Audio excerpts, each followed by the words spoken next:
Welcome to KG5, a sun-drenched KG5, which is a real treat for today's round 20 BUPA TSL action between Lauderdale Bombers and the Glenorchy Magpies. I'm Damian Gill, bringing this one live to you. Alongside me is Chris Rowbottom. Welcome, Chris. G'day, Damien. Yes, beautiful day for football out here at KG5. I'm just looking out to the majestic Mount Wellington. There's a little bit of snow up there on the peak, but certainly not cold. It's beautifully sun-drenched, as you mentioned. It's perfect conditions for footy. No real wind or breeze to speak of, and two teams that will really be wanting a win. Second v third today here at KG5, and Lauderdale in some indifferent form. Glenorchy have been pretty good, not overly convincing, but still managing to bank wins, and this will be a really, really interesting encounter. Well, it will. Two teams that need to find their winning form, to be honest. I think Lauderdale, for a large part of the year, banked wins themselves when they weren't really firing. We expected at the back end of the year for them to really get charging, and they've been hit by injury and poor form, and they've just sort of spluttered towards the finish line in the home and away season. So a win today would be important. And while it's unlikely they'll finish minor premiers now, it's still up for grabs, theoretically. They need a bit of fortune on the case of North Launceston. And for Glenorchy on the other side of the ledger, well, top three is all important, and a win today would go a long way to sewing up that. Certainly would, and you mentioned that in different form from Lauderdale. They've actually lost 3 of their past 4 games, and losses to Clarence, the Eastern Shore rival, by 22 points. North Launceston last week, of course, by 45, and Launceston a couple of weeks ago by 44. All of a sudden have Lauderdale in, not a spot of bother, but just not in the form that they want to be in as they really get to the pointy end of the season. And still sit second, of course, but certainly I thought probably as recent as 2 weeks ago they were still flag favourites, but I think the mantle might have been handed over to North Launceston off the back of this recent patch of form. Glenorchy, as you mentioned, well, they're banking wins. They've won 4 straight in the last 3. Haven't been overly convincing, though. They beat Tigers by 23 points after being down and having to fight back. They only just got over the top of Clarence by 15, a team that they would expect to be beating fairly heavily at this stage of the season. They only just got over the top of North Hobart as well, so a couple of the cellar dwellers, Glenorchy only just managing to get over the top of. Interestingly, Lauderdale haven't won out here at KG5 since 2017, so not a happy hunting ground for the Bombers. And they have split the contests 1 apiece so far this season. Back in round 7, Glenorchy won by 11 points here at KG5, so not much in that one. And round 12, it was Lauderdale by 31 down at Lauderdale.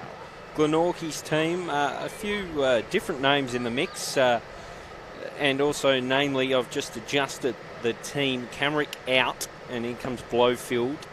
He comes off the emergencies list. No Sam Rundle still. They'll be hoping he's fit come finals. A few different names in the mix we aren't used to in this lineup. Goodsell, Patterson, or I'm going to call him Banjo Patterson because it's close enough.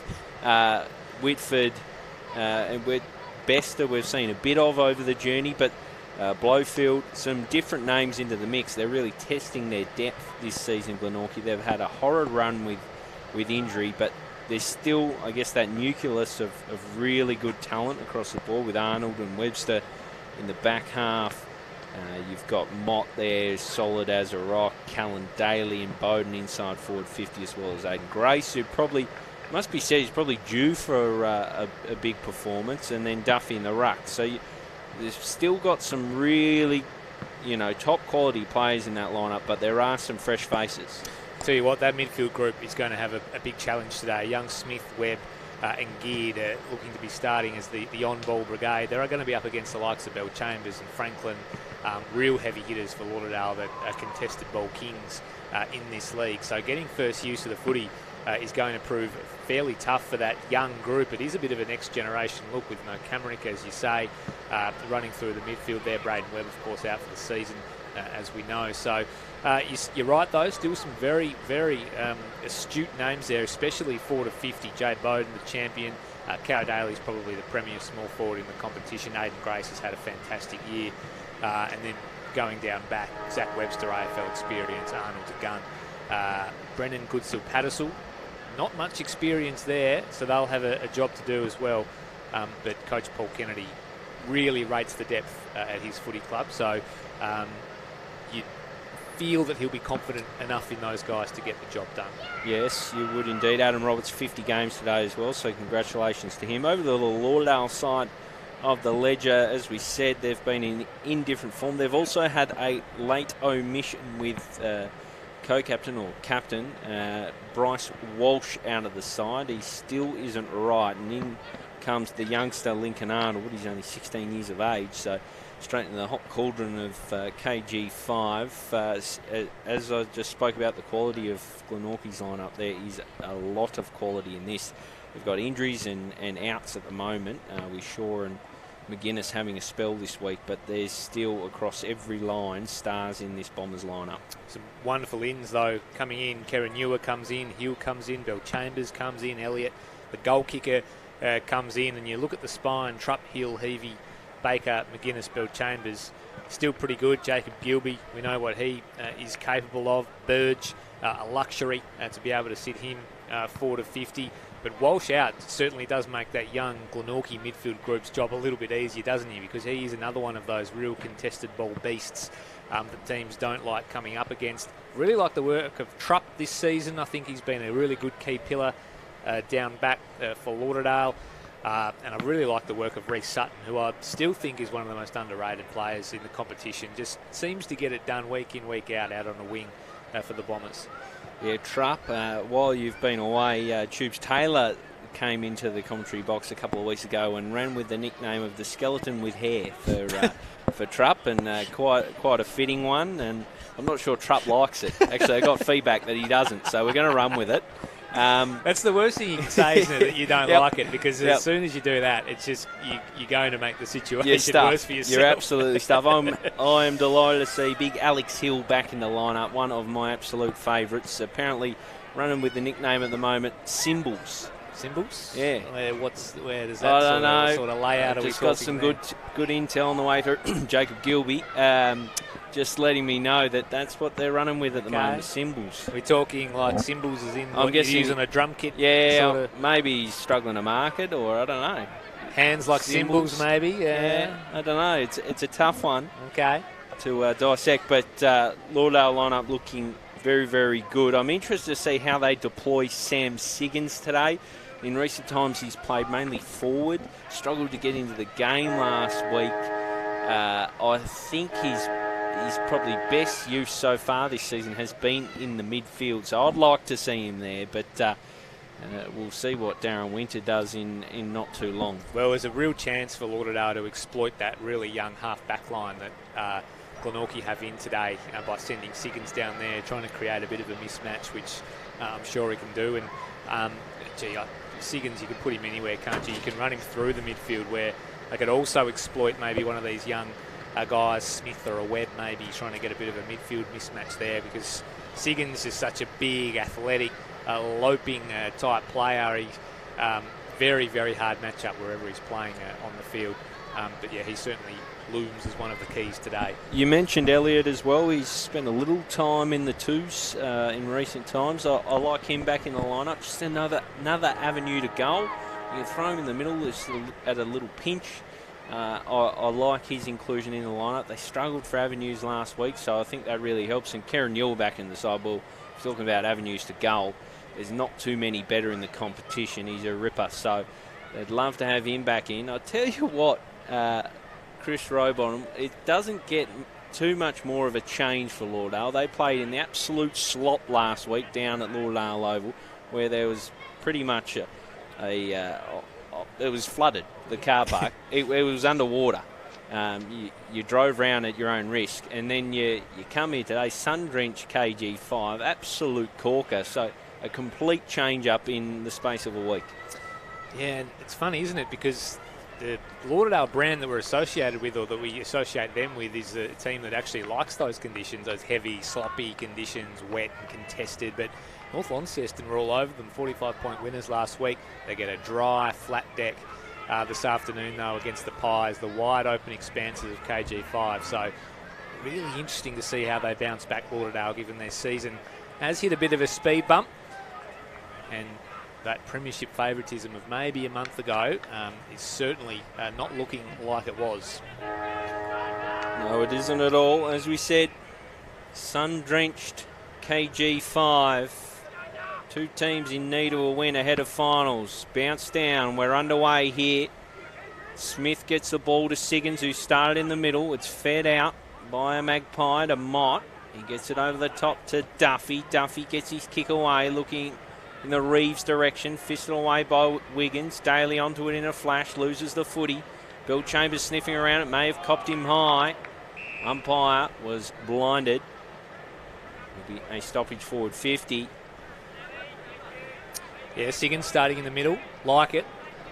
Trying to get some early ascendancy in there, the Pies, as Smith and Reeves do the ruck work. Burge tried to come through, couldn't gather cleanly. Bill Chambers wraps up Mott in a tackle. And we'll have another stoppage at the top of 50. You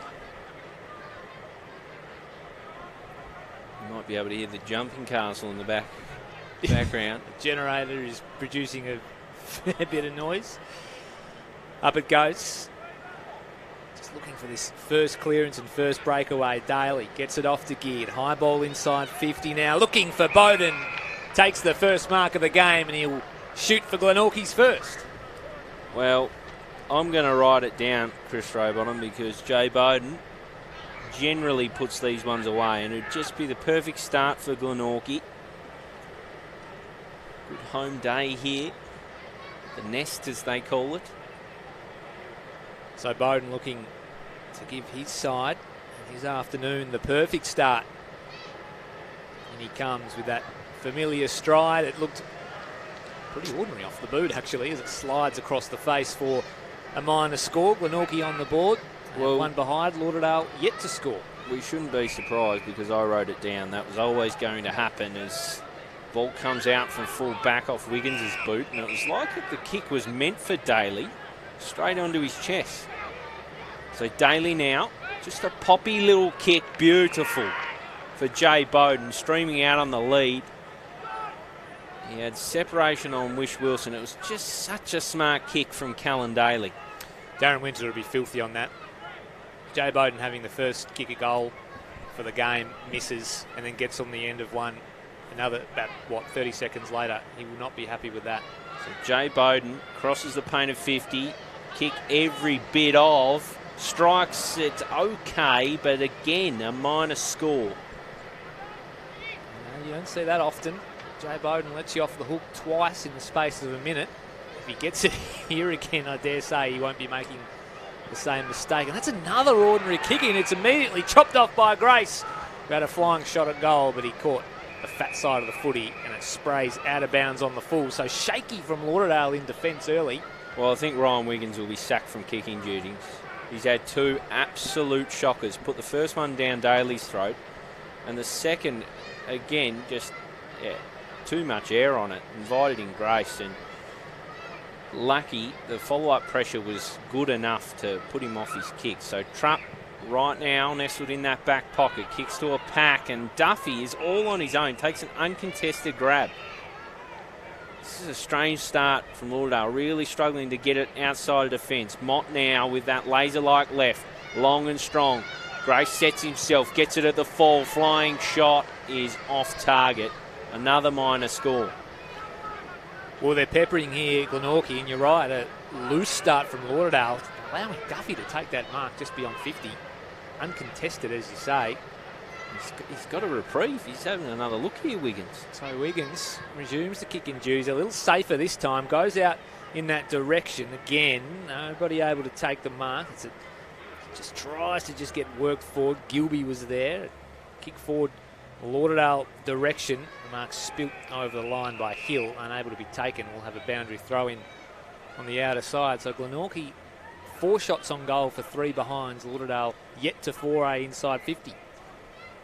Yeah, they've dominated early doors, Glenorchy. Very little to show for it, though.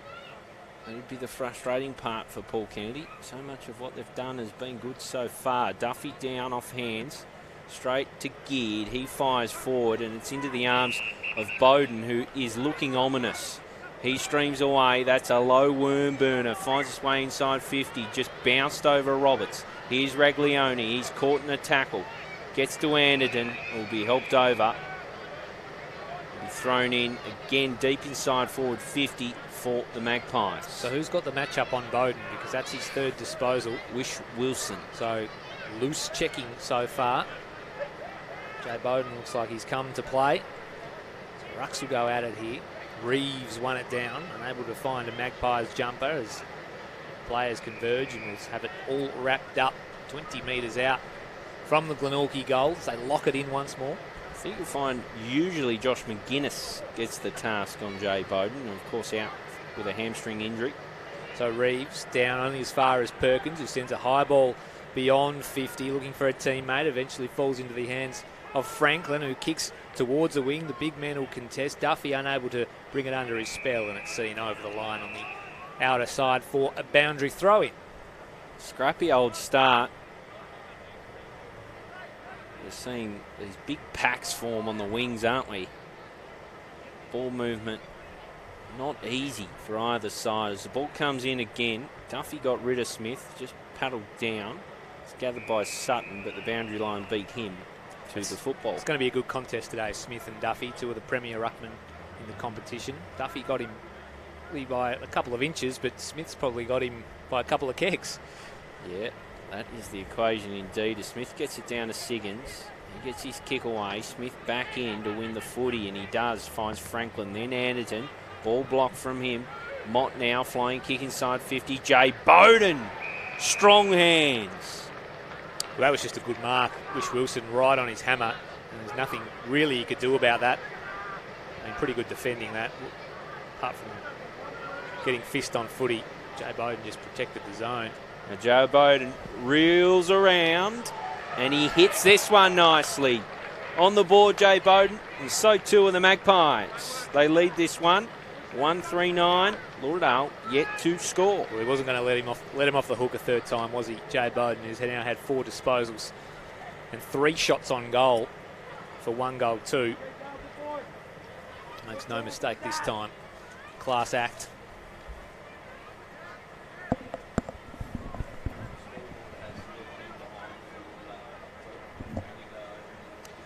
So back in the middle, Jay Bowden proving a headache early doors up forward for the Bombers and for his opponent in Wish Wilson.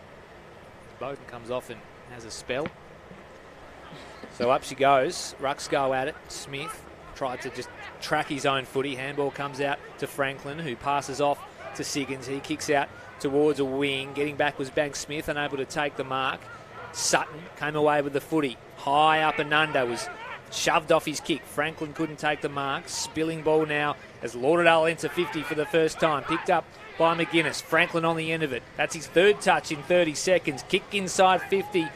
Wasn't the best. Tried to hit the target. Was unable to do so. Kept in here by red and black jumpers, but it'll be the Pies who emerge with it through Webster.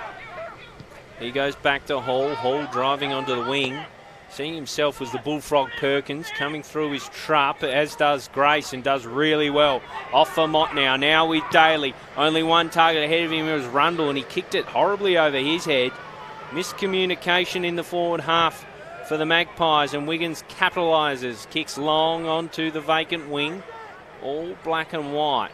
It was Banks Smith who found Webb. Webb measured ball just over the head of Daly, and good mark taken by the Bullfrog Perkins, running with a bit of a different look today with the bun up. He looks for Trupp. Ball doesn't get to him. He's good enough to mop up and takes the sanctuary of the boundary line. So the Magpies, that was pretty good ball movement on the broadcast wing, but just that lack of connection. Well, it looked like Daly was expecting Reeves to just drop back behind his opponent and try to put it over his head as he went back towards goal, but Reeves come the other way and wanted it on the lead. Just a bit of miscommunication, as you mentioned, as Sutton gets the handball out to Siggins. Kick up the line isn't a great one. Webster juggled the mark, plays on immediately. He'll kick the Pies back towards 50, and that's a nice sliding mark taken by Bailey Bester. He wheels around immediately, kicks Glenorchy inside 50. Grace was affected in the mark. He'll get a free kick. He was just dragged off it on the second bite. The umpire was all over it. So Aiden Grace just cops a little one over the shoulder. He'll kick for his first and Glenorchy's second. Yeah, Aiden Grace. Well, we know he's had a darn good season, but his recent history hasn't been quite as good. His goal kicking's dropped off a little bit. Be hoping they can get him firing. He has kicked 42 for the season, which is equal with Cost Goodyear. So in the Hudson medal race, this could be important. So Grace to send his Pies out to an early 15-point lead. Leans back on the kick and makes no mistake. Aiden Grace has his first. Glenorchy have their second. They lead by 15 points. Now, if I'm not mistaken, Chris Robont, he went with a little Xavier Dersma there in the celebration. I hope we can see it on the replay. We might not be able to. No, it happened just before that. He went with the bow and arrow. Which I don't mind, a bit of showtime. Okay. They're on fire early, the Magpies, 2-3-15. Always tough to pick up a breeze here at KG5. It generally sort of swirls across the ground. Don't favour one end too heavily. It is a little bit of a breeze, I think, to the right of screen. But a strong start for Glenorchy. So we're back in the middle. Reeves having a stint in the ruck. He wins this hit out. Siggins eyeing off the footy. He's got Jay Bowden for company. Reeves paddles out. Comes to Baker. He gives it to Smith, who gives it back to Baker. Gets the ball out of there. Daly streaming through. Daly now delivering towards Bester. Just bounced off his chest. Williams tried for Lauderdale. Coming through was Raglione. Good bit of work to find Smith. Smith now back for Wish Wilson, and he'll use Williams on the outer side. Williams, measured ball, was looking for the lead of Ben McGuinness, but the Magpies were wise enough to have one in the hole, and they fist it out for a throw in. Sam Hall getting in the way. Struggling to progress the footy past halfway. Pies have set up well so far in that region of the ground as Smith and Reeves battle it out in the ruck. Handball ends up in the hands of Williams, who kicks high up the line. Webster tracks it over the boundary. In fact, it was out on the full, and Webster will receive the free kick for the Pies. An interesting old year, Zach Webster. He kicks inboard now to Whitford. So one of these Pies youngsters who smartly switches the footy across the ground. He's got young Atkin, who's all wrapped up. Probably wouldn't be taking on the likes of Gilby. Gilby was all over him. Wins himself a free kick. Not a great first possession for Will Atkin. Famous Glenorchy name is Atkin. Little kick inside 50. Wasn't a great one from Gilby. Lauderdale searching. Daly went after it, gathered the footy. He's wrapped up. Busy early, Callan Daly for the Pies. Buzzing around, playing an on-ball role by the looks of things. Have it all locked up inside the Bombers forward 50. The ruck's duking out. It was off Smith's hands. Comes out the side. Through traffic nicely was Webb. Get the kick up the wing, the Magpies. Jeremiah Perkins just bursts his way through. Kicks inside forward 50. He'll the target, won't get to him. Reeves, good defensive grab. So yeah, Callan Daly spending time on ball. It was flagged with Camrick out of the side. He might just do that as the ball comes out of defensive 50 for the Magpies. Bowden the target. He'll help it out. And so far he's looked pretty good, Daly. I know he played a fair bit of his footy when he was at Brighton in the guts. Been busy. He has been busy, and the Magpies have been on fire. Chris Rowbottom early here as the throw-in comes the way of Smith. Handed off now, Saunders looking for Burge. He can't bring it under his spell. They gained yardage and not much else there, the Bombers. Footy trapped on the outer side at the moment. Pies 2-3-15. Lauderdale yet to score. 14.5 gone. First term. In it comes. Siggins just cleverly taps it to Kerenua, who sends Lauderdale inside 50. Can they take a grab? Yes, they can. Was it Hill? It was. There he is, Big Cymbals Hill. So Biggs, the cymbals have crashed and the ball has stuck. I think this is a pretty awkward mark. Yeah. It almost fell into his arms, Alex Hill. It doesn't matter how you get him, Chris Rowbottom. What matters is this part. So Hill will have a shot on goal for Lauderdale's first real meaningful foray forward. In comes Alex Hill. He stabbed at the footy and the umpire had to work significantly. In fact, a lot, because it's out of bounds on the full. So Lauderdale still yet to register a score in this first term. Back in the side, he wouldn't be happy about that. Webster now from back pocket. Kicks onto the wing. The target, the big ruckman Duffy. That was well worked by Raglione coming across. He's keen to get going. Puts it up and looks for the pack. Ben McGuinness was the flyer, but over him was Arnold. Takes a really good grab. So Josh Arnold will switch to the opposite back pocket. The youngster Goodsell. Ooh, that is a dangerous ball, a dicey ball, and Gilby good enough to take the footy. He's a smart footballer, Gilby.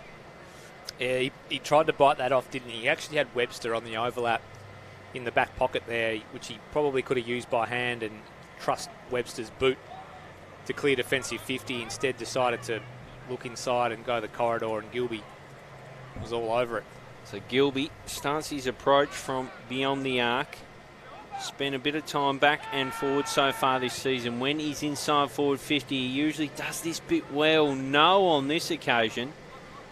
Lucky to register a behind. It is Lauderdale's first score for the game. Yeah, so there might be a little bit of breeze pushing to the right of screen. Both of those kicks have looked awkward, like they've been searching for a little bit of extra distances. Webster with a laser-like boot clears defensive 50. Here go the Pies through Daly. They're away here. French marks at the top of 50. Vacant goal square. Sets sail for home. That's a Clinton French special. Clinton French back in the team today with a little roly-poly to celebrate too. Spotted the vacant goal square and slid it on through. Nice finish from French. Well, yeah, I think you're right about the breeze. Look at the way that one moved from the kick in. They just got good value for their kicks here, Glenorchy, and it was end-to-end stuff, electrifying footy, and, well, that's a bit of experience. Clinton French just looked up, didn't panic, took on his kick, bounced it on through. Third off the day for the Maggies. They lead at 3-3-21. Lauderdale just the behind, so a 20-point lead.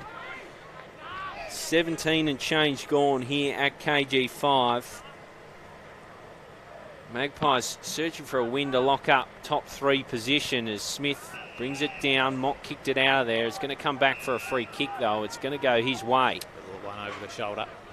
Tell you what, credit where it's due. That was a really nice bounce from umpire Joel Harris out there as Mott measures his pass towards 50. Jay Bowden sniffing around it, drops it off to Bank Smith. He was tackled and lost the footy. And that'll be a free kick to Kerenua. Just bumped high. So he's a player they'd like to get into the game more. He drops it off for Siggins. Long high ball looking for Ben McGuinness. Almost a grab taken, not quite, slipping through his fingers. Shielded out the back to Mott. Mott gets it moving Glenorchy's way. Good fist from Wiggins. Sees it over. Interesting battle. Glenorchy a lot more efficient inside forward 50 and probably should be a couple more up. They had a couple of chances early. Jay Bowden let him off the hook twice. Eventually capitalised with his third bite of the cherry, but 20-point lead. They'd be very happy with this start. Lauderdale just slow to get off the mark. A couple of shots on goal. Haven't had the desired result. But we know that these two teams generally fight out pretty good contests. The ball comes down to Bill Chambers. He's got Sutton coming past who just has to assess his options ahead of him before sending a long kick forward. It was a pretty reasonable attempt from Goodsell coming through from the Pies. He kept it in. Elliott handball was over the line. We'll have another boundary throw in on the outer side. 3-3-21 the Pies. Lauderdale just the one behind. 19 and a half gone here. First term at KG5. Beautiful conditions for footy. Beautiful conditions indeed as Smith brings it down. The follow-up was from the opposing ruckman Duffy, Sutton. And it's going to be a free the way of the Magpies against Franklin. This time on Callan Daly, who's had a real impact in midfield. Just pokes a little ball. Looking for Jay Bowden. He ran under the footy and milked that one well. Get a free kick. He's been a real handful today, Jay Bowden, as he often is. Particularly here at KG5, we've seen some clinics run by him over the journey. So Jay Bowden, he'll look long with this kick. Goes out wide for a bit of distance, looking for Bester. Couldn't quite bring it down. It's helped over. Really long, deep entries at the moment, the Pies. So Lauderdale having to defend, 15, 20 metres out from goal in these sort of situations when you've got the likes of Daly and these guys buzzing around. It can be a recipe for disaster for opposition teams. Smith wins it down. Bombers will clear through. Anderton just dumps it, but only as far as Webster is on the end of it. So Webster now look to bring it inside forward 50. High ball to the pack. Flying was Grace! Oh, he's had 3 bites of the cherry, not paid. Where's the sense of theatre? Bellchambers now tries to feed it out. He's stiff there.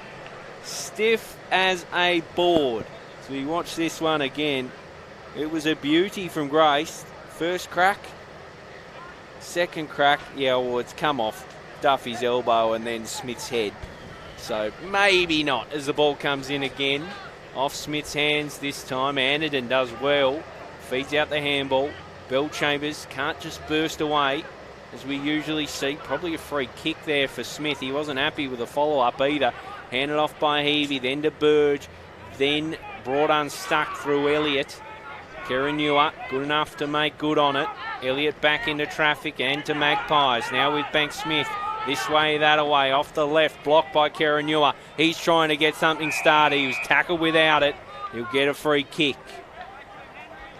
Unnecessary free kick there. He never had full control of the footy. A little bit of fear factor that he was going to grab the footy and turn on the Jets. So Kerenua kicks towards half forward. Kick is a good one to McGuinness. This is where they're getting held up. Lauderdale and Glenorchy's set up in defence has been pretty good. So long ball inside 50. The big men fly, unable to take the mark. Burge took it off hands, unable to take it cleanly. Elliott was there, fashioned a kick, wasn't 15.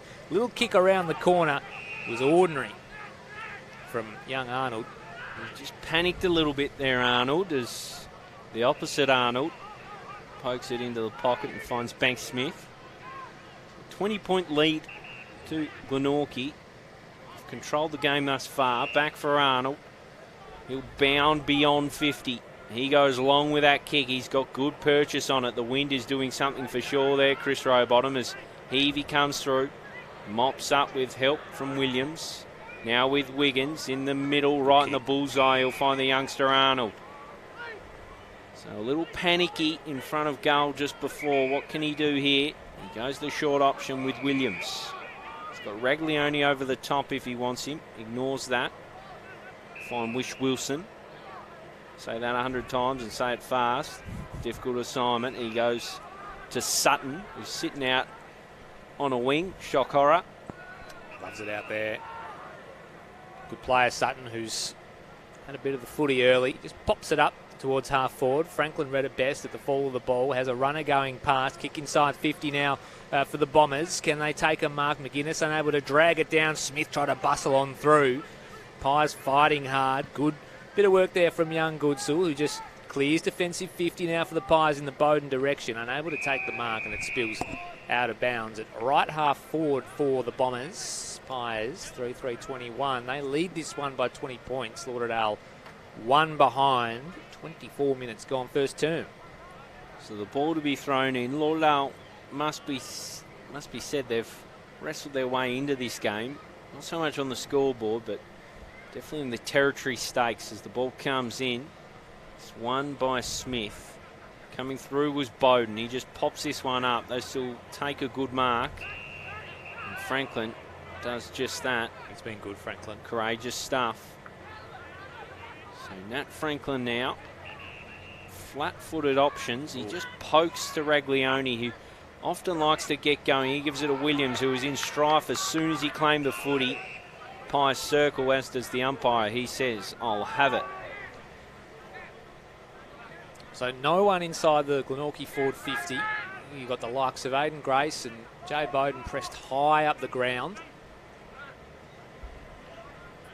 So up it goes. Plenty of players around the ball. Scrappy kick out of the conjecture goes only as far as Sutton for Lauderdale. Sends the Bombers inside 50. McGuinness had work to do. Ball spills to Bowden, who kicks long to a one-on-one that he likes at half forward. Bester wrestling with Wish Wilson. It's hacked out of midair towards the boundary line. On the end of it is Banks Smith. He goes one way, then the other. Pops one over the top.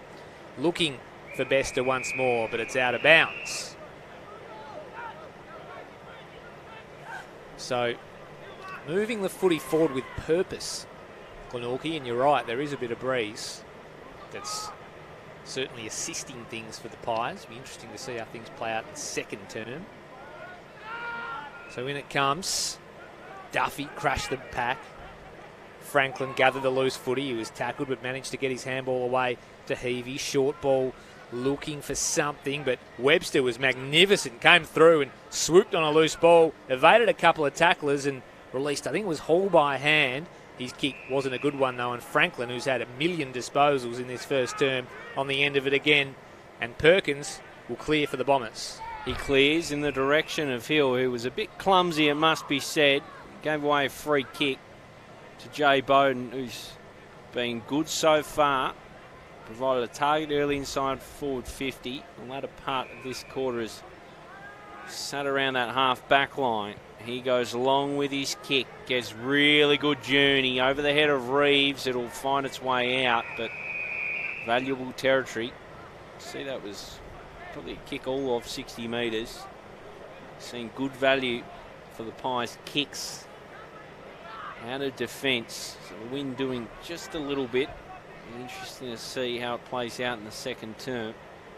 Ball to be thrown in again. Smith and Reeves. Smith does him, works him under it, hands it off, and it will be, no, not quite rinse and repeat. As the ball comes inside forward 50 again, there's a whistle. Which way will this one go? Glenorchy's way. Unfortunately for the Bombers, goes the way of Bailey Bester. So Bailey Bester to line up and add another valuable goal. So the Bombers have made the switch. Wish Wilson and Bailey Bester now going head to head. So Wish Wilson's been moved off Bowden. So in comes Bester. Youngster in this side. Just leaves it hanging out to the right. Invites a crowd. And one of them was Duffy. The big man resting forward. Claims a good mark. Now can he finish the job? Should be simple enough. Looking to extend Glenorchy's advantage to 26 points. A really good first term. Siren sounds, so makes the equation a little bit different because he can't come off his line at all. So Duffy, he's hit that horribly. Well.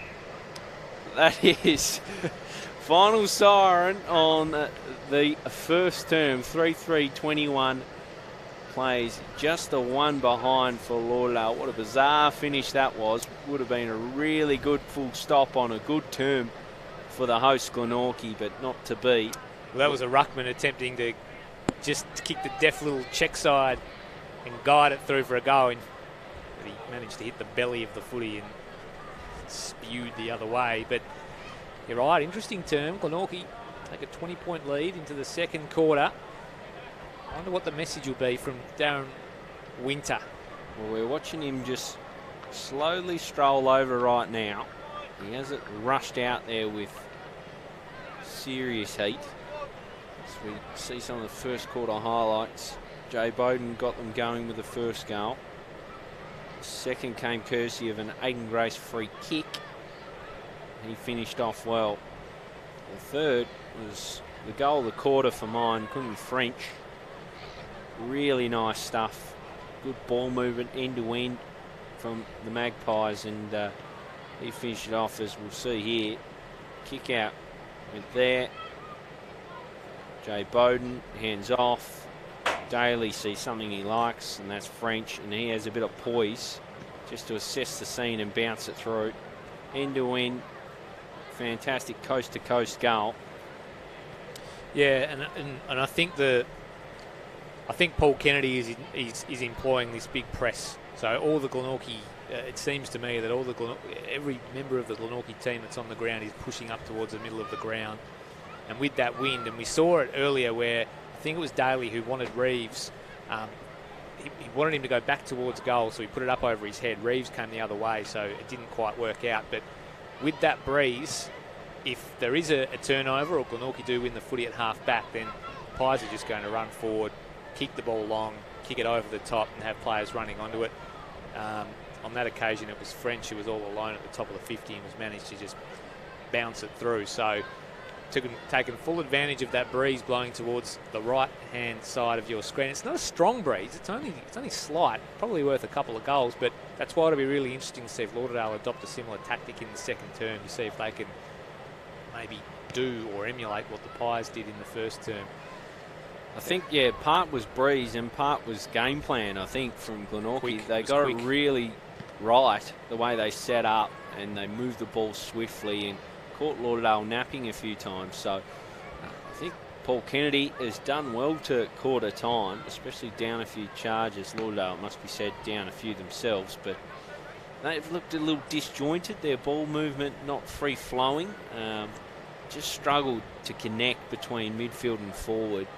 Something they'll look to rectify in the second quarter. They've got plenty of players, though, that can spring to life and give them some pep in their step and potentially claw their way back into the game. It's a 20-point margin, so it's not anything too far out of reach, but it is a good lead, it must be said, for the Magpies, and they'd be really happy with their first-term work. If my memory serves me correct, the round 12 game at Lauderdale, Glenorchy leapt out of the box and was probably a similar start, probably led by 24 points maybe at quarter time, but Lauderdale eventually turned that over and ended up winning by 31. So I'm sure they'll look back to that game and think, well, this has happened before. Glenorchy like to start fast, but we can certainly mow this team down. A little bit tougher on a bigger ground like KG5 to score quickly.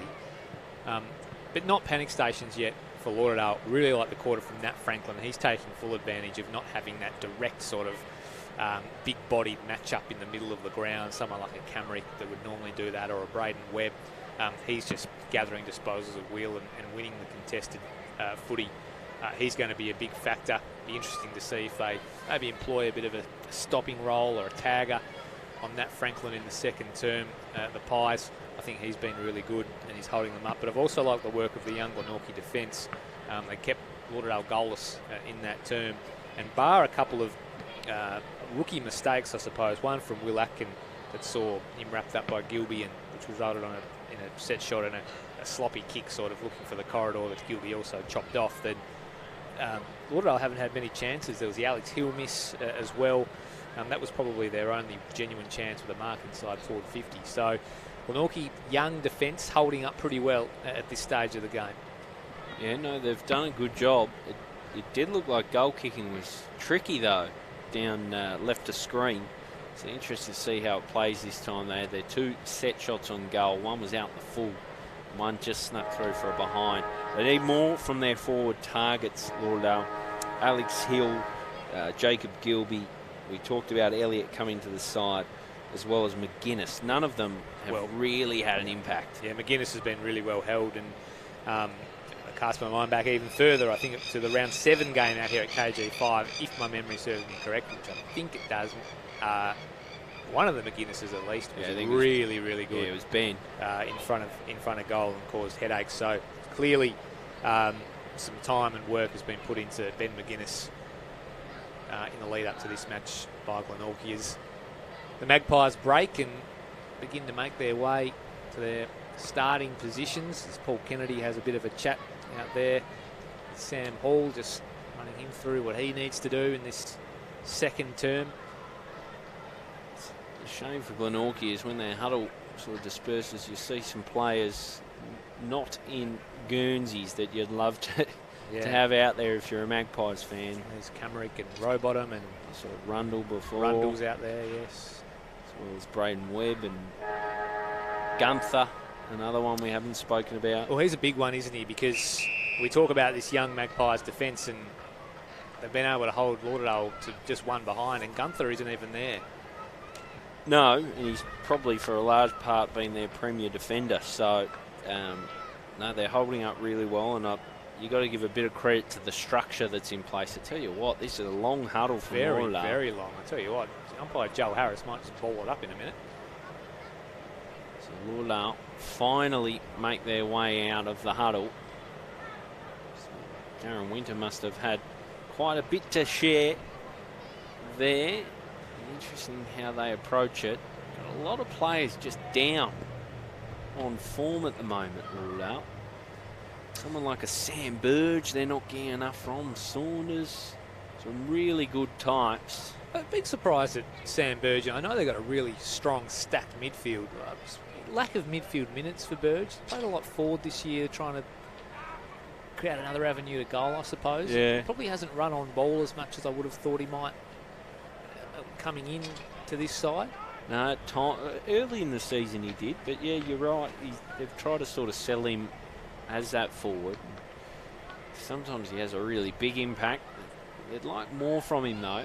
Siggins in the middle, Bell Chambers and Franklin, that's their three up against Daly, Mott and Geard. So really good matchups to start the second term here. A 20-point lead at the start to the Glenorchy. Down from Smith, Siggins taps on. Bell Chambers tries to burst away, but does without the footy. Eventually mops up, gets it to Heavey. He doesn't hit that one nicely. Invites in Arnold. Smart little ball outside. He gets it to Whitford. Whitford back in board. Geared now. Does well just to shield the footy. Get it back for Hall. Hall gets his kick away. It wasn't pretty, but it was effective.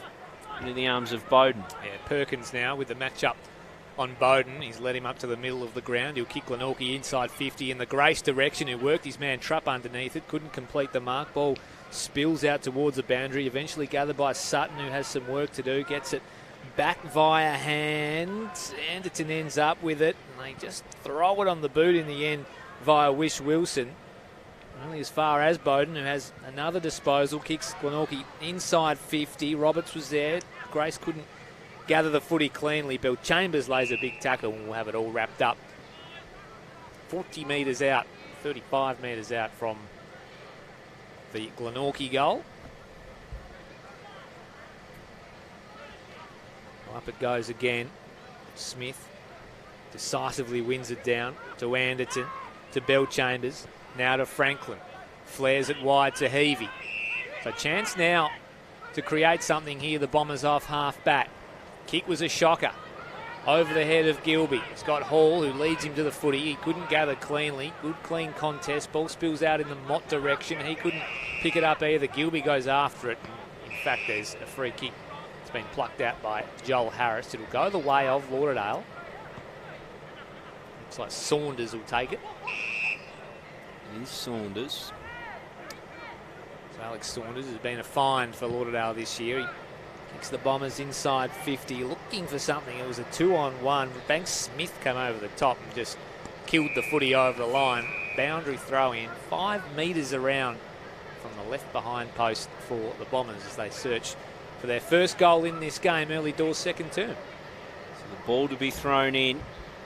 2 Premier Ruckman, Duffy and Smith. In it comes, Smith down, looking for Siggins, coming through his Burge off the deck, wide to the right, a minor score. So they get their first score of the second term, another behind.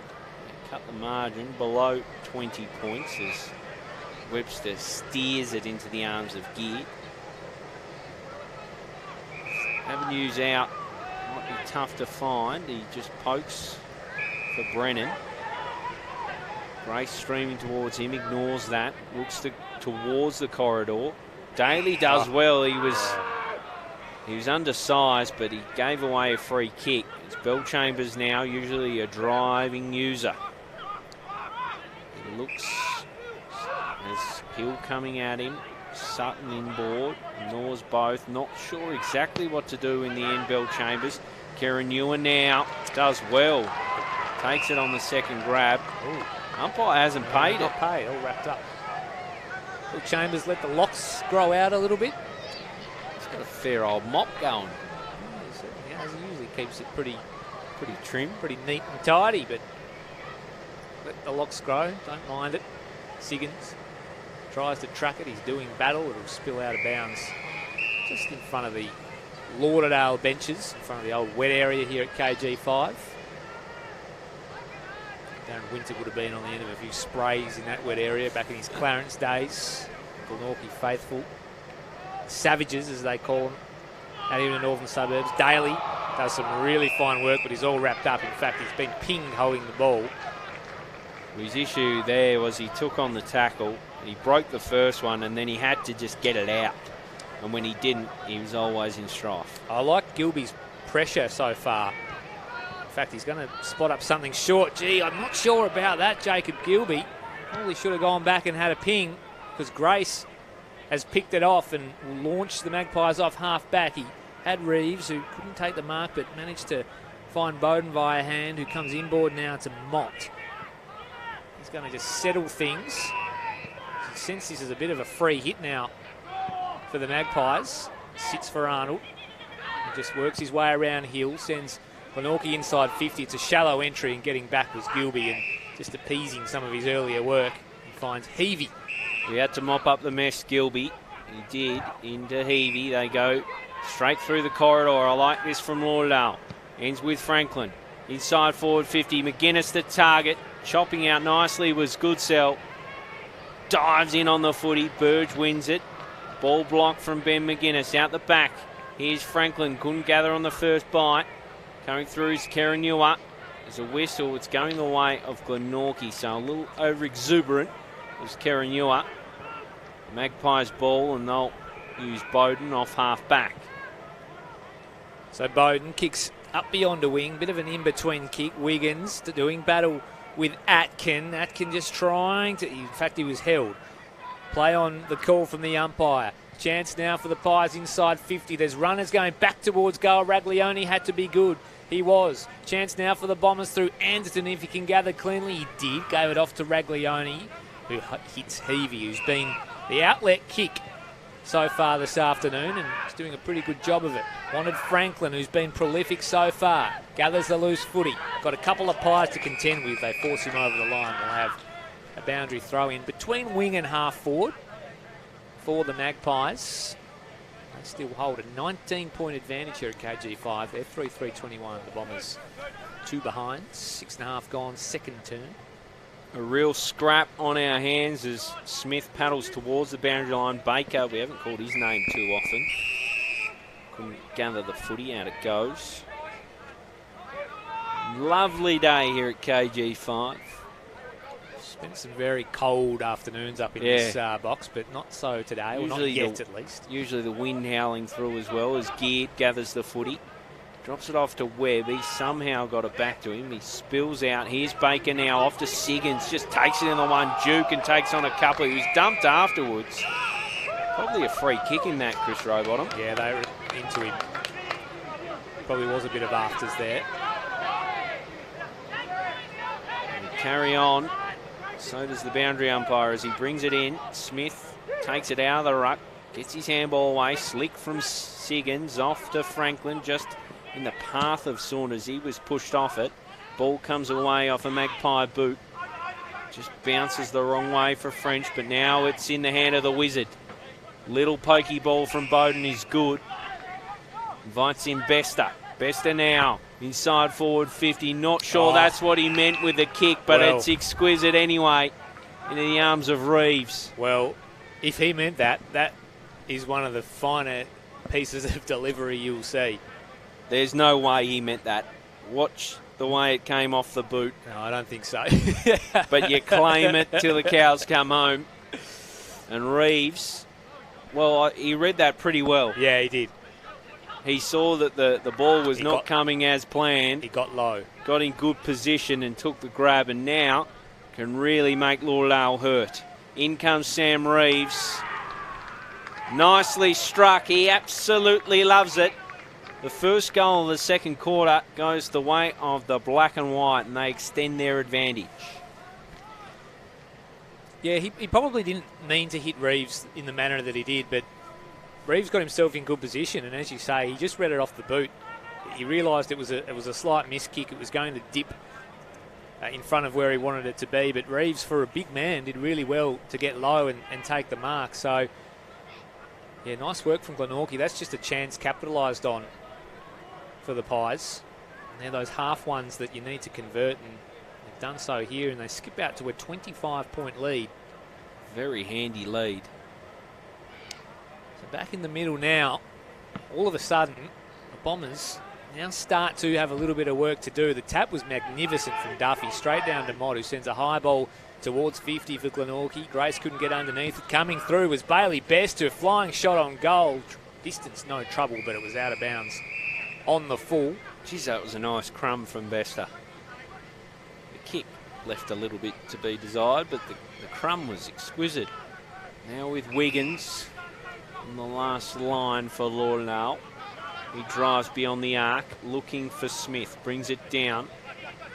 Well gathered by Baker. Off for Sutton now with Heavey. He brushes off a tackle. Feeds Bellchambers. He tries to fire a handball to Baker. Cut off by Mott. Then to Webb. Now to Daly. Back with Webb. He's quick. And quick with mind. Beautiful kick. He drops it off to Grace. Just checked his ball in the end. I think Webb is actually going to go longer with his entry, and then just saw his peripheral vision. Grace had offered a nice lead. Got the kick in his vicinity. And it all started on at this stoppage. He won the handball, got the 1-2, went inside 50, assessed it, lowered the eyes. Grace on the lead, hit the target. So he's leading the Hudson medal. Aiden Grace kicked one already today. Starts it on the left goal post, and it sails through. He liked it. The goal umpire didn't at all. From our view, I thought he had assessed that very nicely, and I thought that was a goal, to be truthful. I had the pen literally on the paper, ready to mark that down. Not to be, though, for Grace. Kick now for Lauderdale beyond 50. Nicely taken by Siggins, who thought about playing on. Thought better of it. Held up by Duffy, who'll take his kick. Right, half back for the Bombers. Pops it up along the line, looking for the big man in Smith, who just reaches over the top. Didn't take the mark, but was good enough to get a handball off to the running Sutton, who loops one over the top to Elliott. He's got Webster for company. Daly was really good, just worked his man off the ball and hits the target in the middle of the ground. Grace takes it. Half an appeal for 50, nothing doing. He's got a man on out wide in Bank Smith. Takes the mark on the wing. Kicks the Magpies towards half forward. He's got Liam Smith out there, who's unable to trap the footy. Good contest, which Wilson goes in, eventually spills out to Wiggins, who kicks inside. Wanted Elliott on his shoelaces, good enough to gather.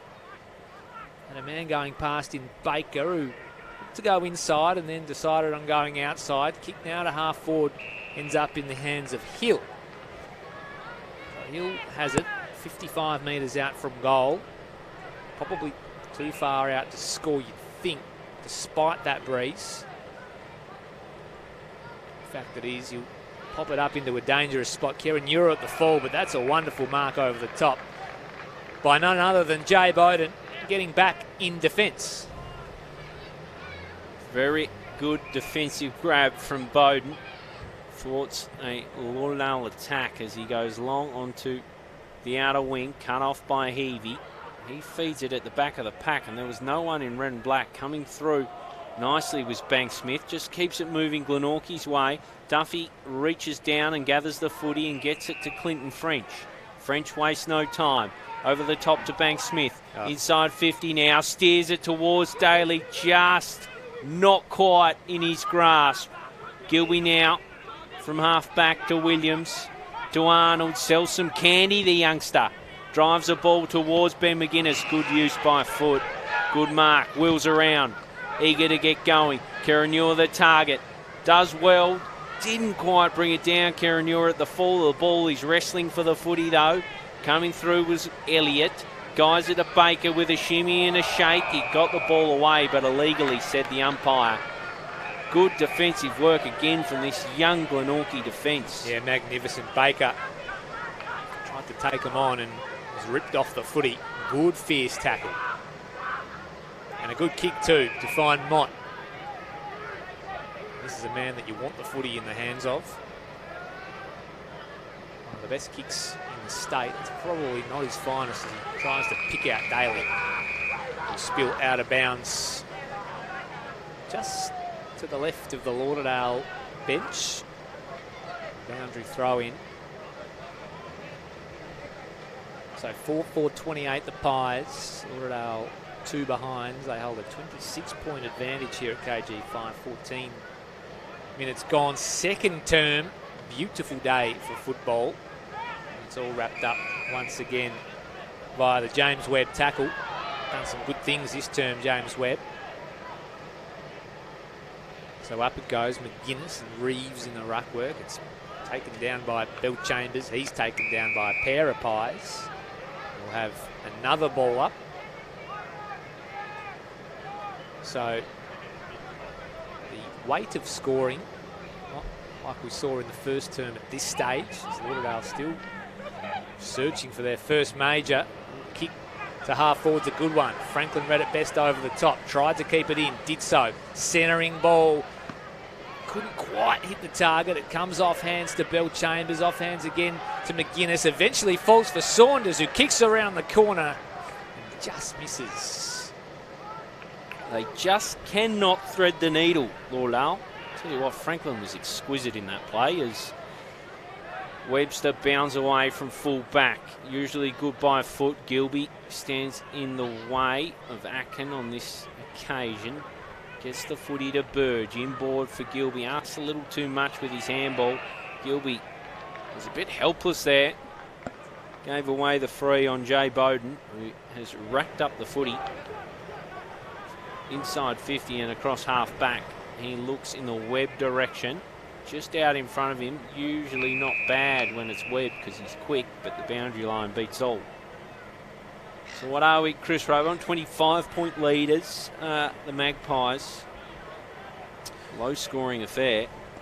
They've extended the margin from quarter time. So that's all you can ask for as a Magpies fan. But the Bombers want to probably get their skates on. We spoke about that breeze that the Bombers actually do have this term, and they've so far failed to capitalise, really struggling to find an avenue to go. And Glenorchy are going to go forward here again. Atkin brushes aside Gilby, sends the Pies inside 50 looking for Grace, but that's a nice mark coming across from Raglione. He's a good player, Raglione. Yeah, I like him. Good size. Franklin. Handball through the middle of the ground. It was dicey, it was dangerous, but kick eventually got away. Here's Heavey on a wing. Kick to half forward now for the Bombers. A pair of Pies over the top. Karanua will want to gather the loose footy and go. He can't quite bring it under his spell and he's mobbed, and this pressure continues from this young Magpies defence. Exceptional today. I think it's a combination of the defence and Lauderdale being very fumbly. Yeah. The whistle was blood rule. Not sure who exactly. Looks like one of the young guns. Young Pies. Just been fumbly. The likes of Bell Chambers, who's been out of the side recently. Elliott, you can tell he's just finding the pace of TSL footy again. Kieran Newell much the same. The ball goes up again. McGuinness in a ruck for Lauderdale. Gets it down the path of Perkins. Franklin trying to kill back the kick. Can't. Out on the full. It doesn't seem like they've put anyone on Franklin directly, although Daly's sort of standing with him now. I don't think they probably needed to. He's had a fair bit of influence, but has been unable to. They've been pretty good the other way. Yeah, exactly. So the kick came out from Bowden. It was across the goal. And he was looking for young Braden Patterson. unable to get a kind bounce, and it spills out at left half forward for the Bombers. Right half back for the Pies. Another boundary throw in. Good little crowd in today, and why not? Good conditions for playing footy and for spectating footy as Saunders puts on a spin move and gets some separation, sends Lauderdale inside 50, but once again the entry's no good. Banks Smith couldn't quite take the footy. Chance now for the Bombers. Can Sutton pick it up and gather cleanly? Just edged off it in the end. Little outside of the boot. Kick in the Grace direction. Didn't get a kind bounce. Trupp didn't either. It's worked forward by Arnold. Foot race on now. Franklin will get there first. Another disposal for him. He had an option in board that he decided against. Eventually just went short to half forward.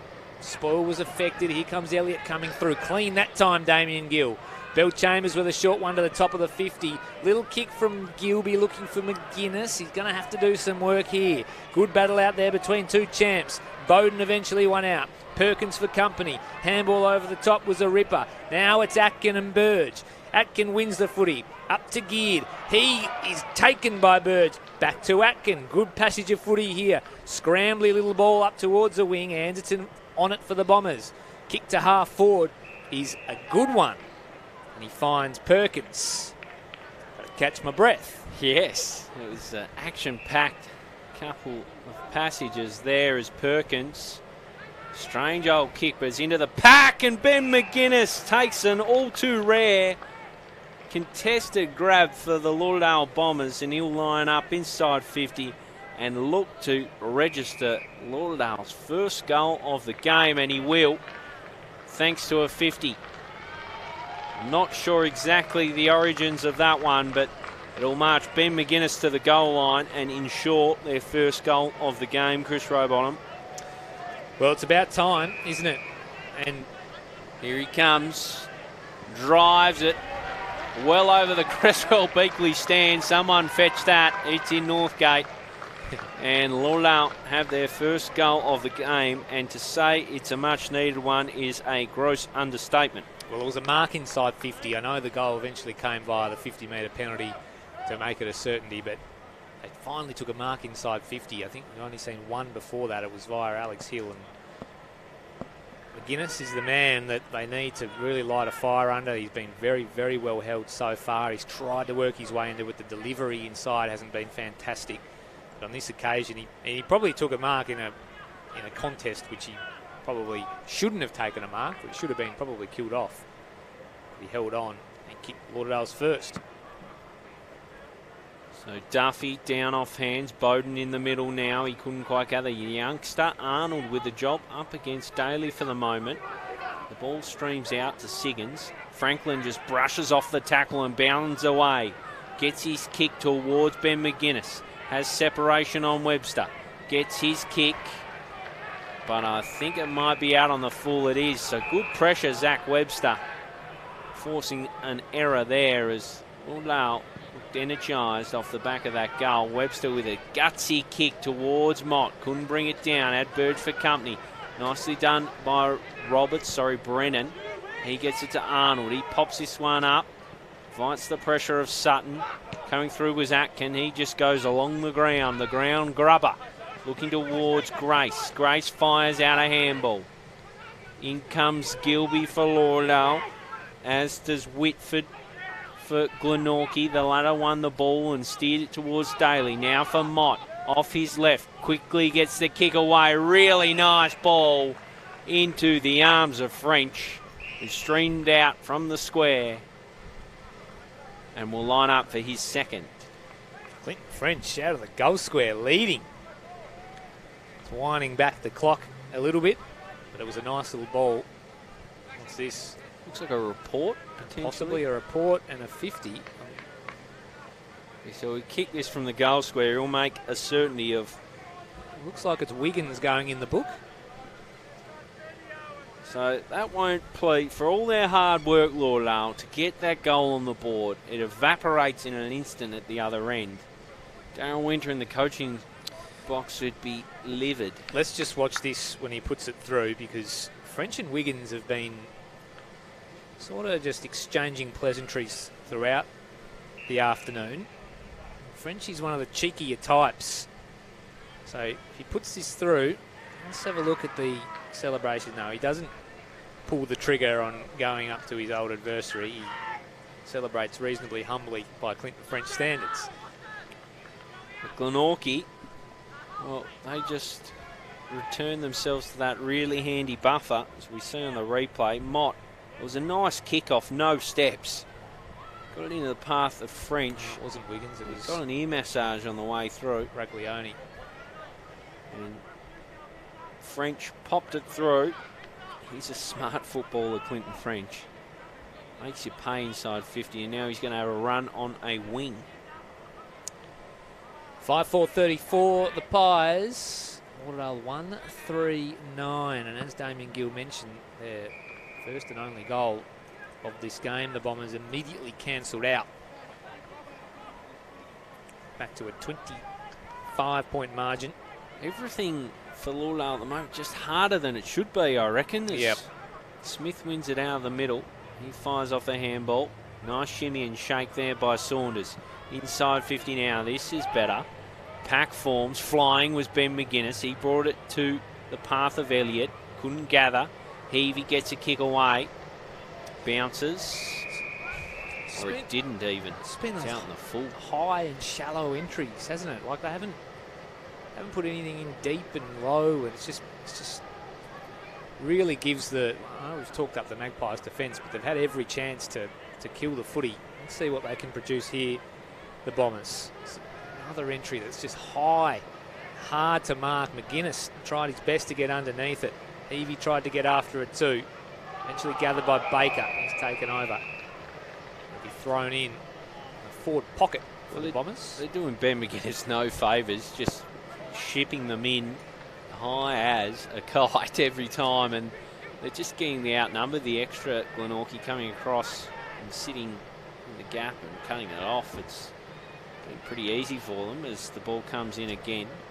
Down from Smith. He was looking for the youngster Arnold. Mott won the footy. The ball will come away off the boot of Goodsell. Grace couldn't quite get to it. It should be cut off by Gilby now. Shakes off a tackle. Gets his kick towards Sutton. He saw something that probably didn't exist. Got it to Brennan. Brennan now looking towards Liam Smith. He eventually gathers on the ground. He's absolutely mauled by two Lauderdale players. Bell Chambers to Siggins to Williams, and this is better movement. He pierces the gap and finds Sutton. One way, then the other, and then to Franklin. So the right person to hit at the moment because he's played pretty well, but absolute commentary mockers there. That is a shocking kick. Bank Smith the other way. Bounce just sits up and Wiggins has to punch. But the punch will favour Reeves, who has a whole little gap there all to himself. He'll kick in the direction of Grace, sets himself, jumped too early in the finish. Come to Wiggins, fumbly effort, just paddles towards Franklin. He goes a gutsy kick again. There's a whistle. It's going to go back to Franklin. Or Bell Chambers even. They'll breathe a sigh of relief, Lauderdale. He gets it into the arms of Heavey. So Heavey, Franklin kept on running. He'll get another disposal here. He must be up to 25. Fans it out wide. It's been a real shining light for Lauderdale and hasn't had many mates so far today. Kicking board's a good one to Heavey. He's got Sutton. Handball over the top now. Release a man in Bell Chambers. So he launches Lauderdale off half back, or at least attempts to. Only as far as Webster though, who went off the ground at a teammate in Bowden. And there is the siren. So reasonably even quarter. But Lauderdale will need better than reasonably even if they're going to chip away and win this game. Glenorchy 5-4-34. Lauderdale 1-3-9. The Pies hold a 25-point advantage. They led by 20 points at quarter time. So they extend the margin by 5 at the major break. And Damian Gill have been far and away the better team. Yeah, they have. They simply have. I think the Lauderdale coach's box would be very dissatisfied with that half of football. They didn't really claw back too much at all in that term. They had to work and scrap so hard just to get the first goal on the board, and then it was cancelled out quickly. And Glenorchy are deserved leaders in this game. 5-4-34, as you said, to just 1-3-9. Lauderdale just struggling for creativity and that connection midfield forward. I think a big part of their issue is they're not actually rewarding their hard work. So they're running really hard both ways, and they're probably getting a little more stuff than Glenorchy, because when they kick inside forward 50, they're not taking marks and able to actually rest and get that breather and that reward they deserve. And the ball's just coming straight back the other way, and they're having to run. So they're working twice as hard than they need to on a lot of occasions, and it's playing into the hands of Glenorchy with those balls inside 50. There's just too much air on them, too predictable. Yep. And they're cutting them off at will. A lot of work to do if you're the Lauderdale Bombers. Let's have a look at the goal kickers. Glenorchy 5-4-34. Clinton French has a couple.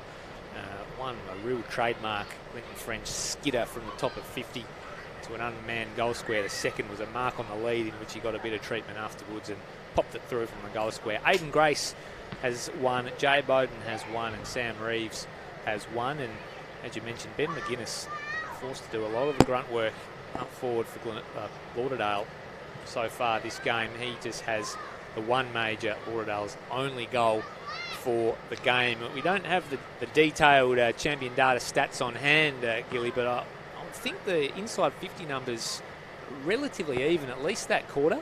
Lauderdale had plenty of hands on the footy. They used to kick inside 50, but it was just the quality of the entries that were no good. And that's testament to the Glenorchy midfield, putting the midfielders under pressure and forcing those entries to be a little sloppier than Lauderdale would like. And it's a testament too to the Glenorchy defence, who have managed to set up really well and kill off any entries. But you're right, they need more from the likes of Elliott. They need more from the likes of Karen Ewer. Burge has sort of tried hard. If he's going to play forward, he needs to probably present a little bit more. Alex Hill probably needs to get on the end of a couple as well. But Lauderdale, Glenorchy, sorry, are just stacking that back line and making it really hard to forge a path through. It looks really crowded and dense down there. And then when they do eventually get the turnover or a free kick, there's been a couple of sloppy free kicks, they're able to just get on the bike and go back the other way a lot quicker than Lauderdale were able to keep up with. I think Lauderdale's general play was better in that quarter, but again, it was that forward entry and that lack of connection between midfield and forward that's brought them unstuck, because we saw a few trademark runs where they got the webs of handballs going on, and it's just that last kick which has let them down so frequently so far. They've got a bit of work to do. A healthy lead for the Magpies as it stands at the half. We'll have a break from commentary now. We'll be back with a big second half. Will Lauderdale find the answers? Stay with us.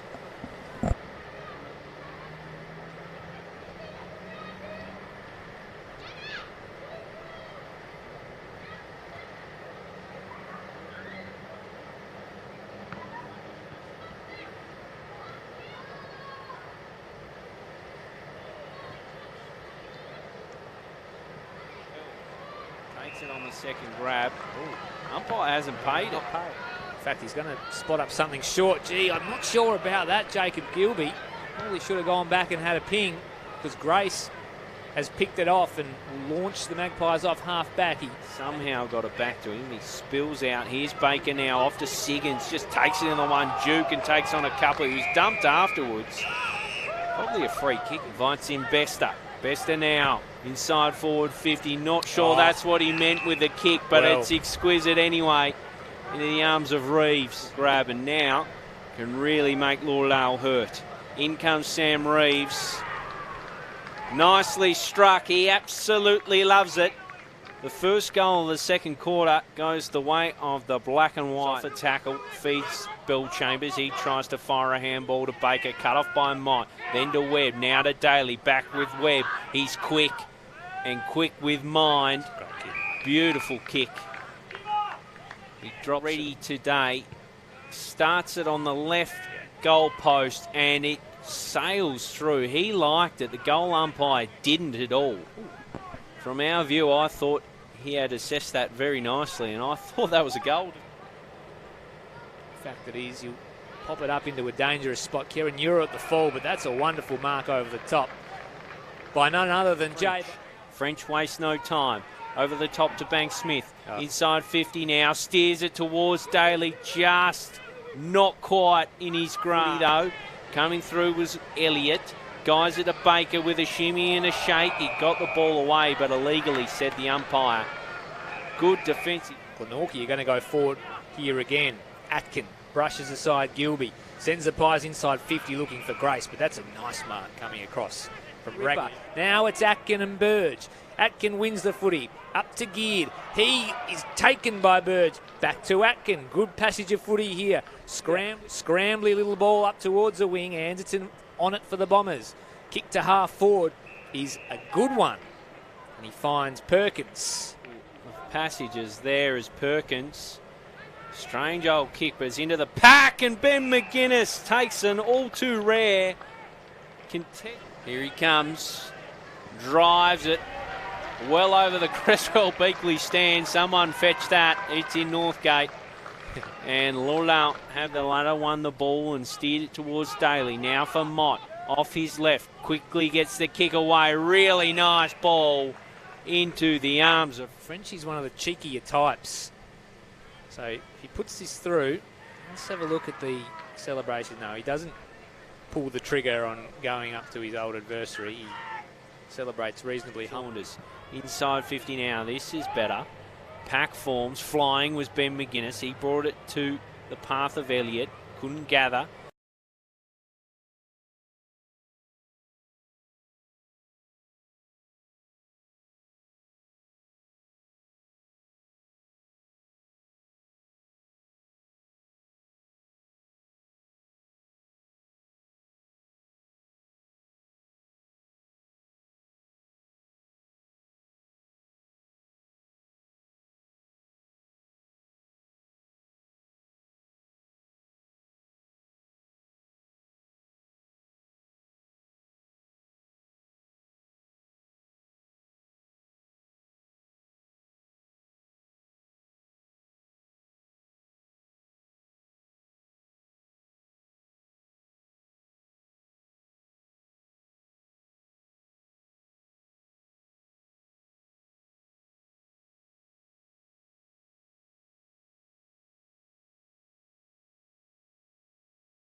So back for the second half. Glenorchy back out on their turf, warming up, and the umpires stream out onto the green stuff. Lauderdale still in the rooms, and unsurprising, to be honest, given the half of football they've produced to date. For a large part of this season, Chris Robon, they have been the league leaders and they have been the premiership favourites. They look a fair way off that at the moment.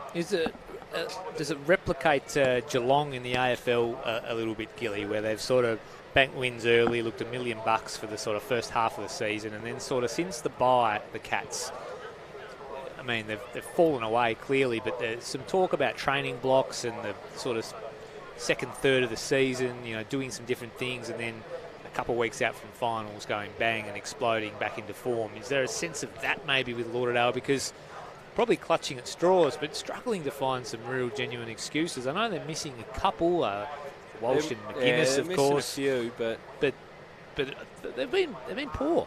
Yeah, they have. They've been really poor. They haven't matched a Glenorchy team that is also missing some pretty big names as well. So they can't find their rhythm at all, I reckon. Yeah. They're not playing Lauderdale footy. Yeah. I think that's a big factor, and they haven't for some time.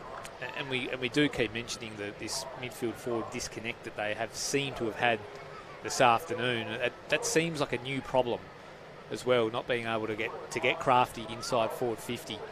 They've really struggled, and I'm not sure if it's the opposition teams cottoning on to them, or if it's just lack of a plan B, or just a bad day. But they haven't looked threatening at all, sort of forward of centre. No, I agree, and they can't connect.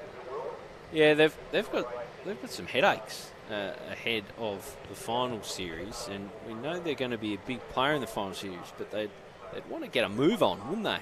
We're only a couple of weeks out. This is the second last round of footy for and I think they've actually got the bye next week, Lauderdale, so I think this is their last sort of hit out before finals. I'll double check that. But I think you might be right, actually. Do you send the Sam Siggins forward maybe just to...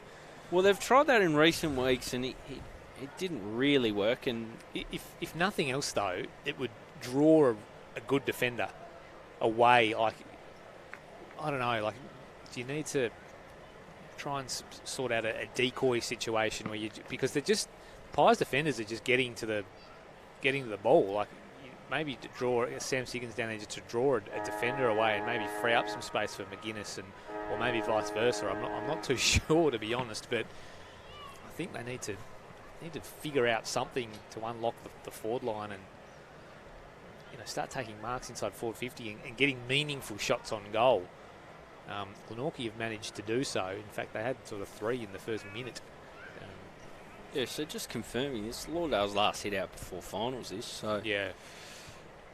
This is significant then, isn't it? They need to blow out the cobwebs in a big way in this second half. The game's not beyond them is the thing, because we're talking a pretty low scoring game. It's crazy to think they've kicked 1 goal to half time, and really they're still in the game. So they just need to get firing and waste a little time doing so. So let's have a look at this forward setup. So Wiggins has gone forward. He's played It's the first half in defence. like that.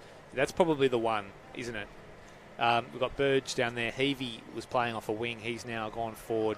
It's probably more his traditional role. Gilby, Bell Chambers forward. I like that. And Ben McGuinness. So they've spun the magnets a little bit there. He's got Kieran Ewer in at the centre bounce. Yeah, I like it. So well done, Darren Winter. Not only wondering, good bounce from umpire Sam Bridges, down from Smith. That was virtually a throw, I thought, from Geard. Umpire agreed. So it'll be a Kieran Ewer ball. It's a bit confused, Kieran Ewer. Yeah, Siggins. It'll be a Siggins ball. So Sam Siggins looks ahead. Flat-footed forwards. He drives towards the one moving, which was Ben McGuinness. Good mark. Got the mismatch on Webster. Well, he was the only one, as I said, Chris Robon, that was actually moving. He streamed out from the square, and Siggins rewarded his effort. And he was good enough to pluck the mark. And this part of the game is a bit of a lottery when it comes to Ben McGuinness. but boy, do they need a fire starter. In he comes. A bit of a scampered approach. Drives it from 45, sends it sailing through! Big time goal for the Bombers. Exactly what they needed to start the second half here at KG5. Couldn't have asked for a better start. Maybe a slightly, well, not fortuitous free kick out of the middle. You take them where you can get them, but Sam Siggins, he had one goal in mind, didn't he? Drive it long and drive it forward. He drives towards the one moving. Managed to get the matchup that they wanted. It was McGuinness on Webster. McGuinness took the mark. He's been the best option so far and held onto the mark and finished it off. So promising start from Lauderdale. Cut the margin back immediately at the start of the second half. So here's the Pies still. 5-4-34. Lauderdale 2-3-15 as we go back in the middle. Can they string a couple together in a row? The Bombers. They're going to have a good crack at it. Franklin. Ball inside 50. Bird goes after it. Couldn't gather it cleanly.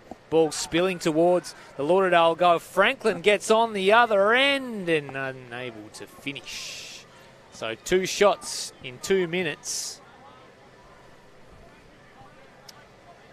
That's the start the Bombers wanted. So play resumes. Webster brings it into Brennan.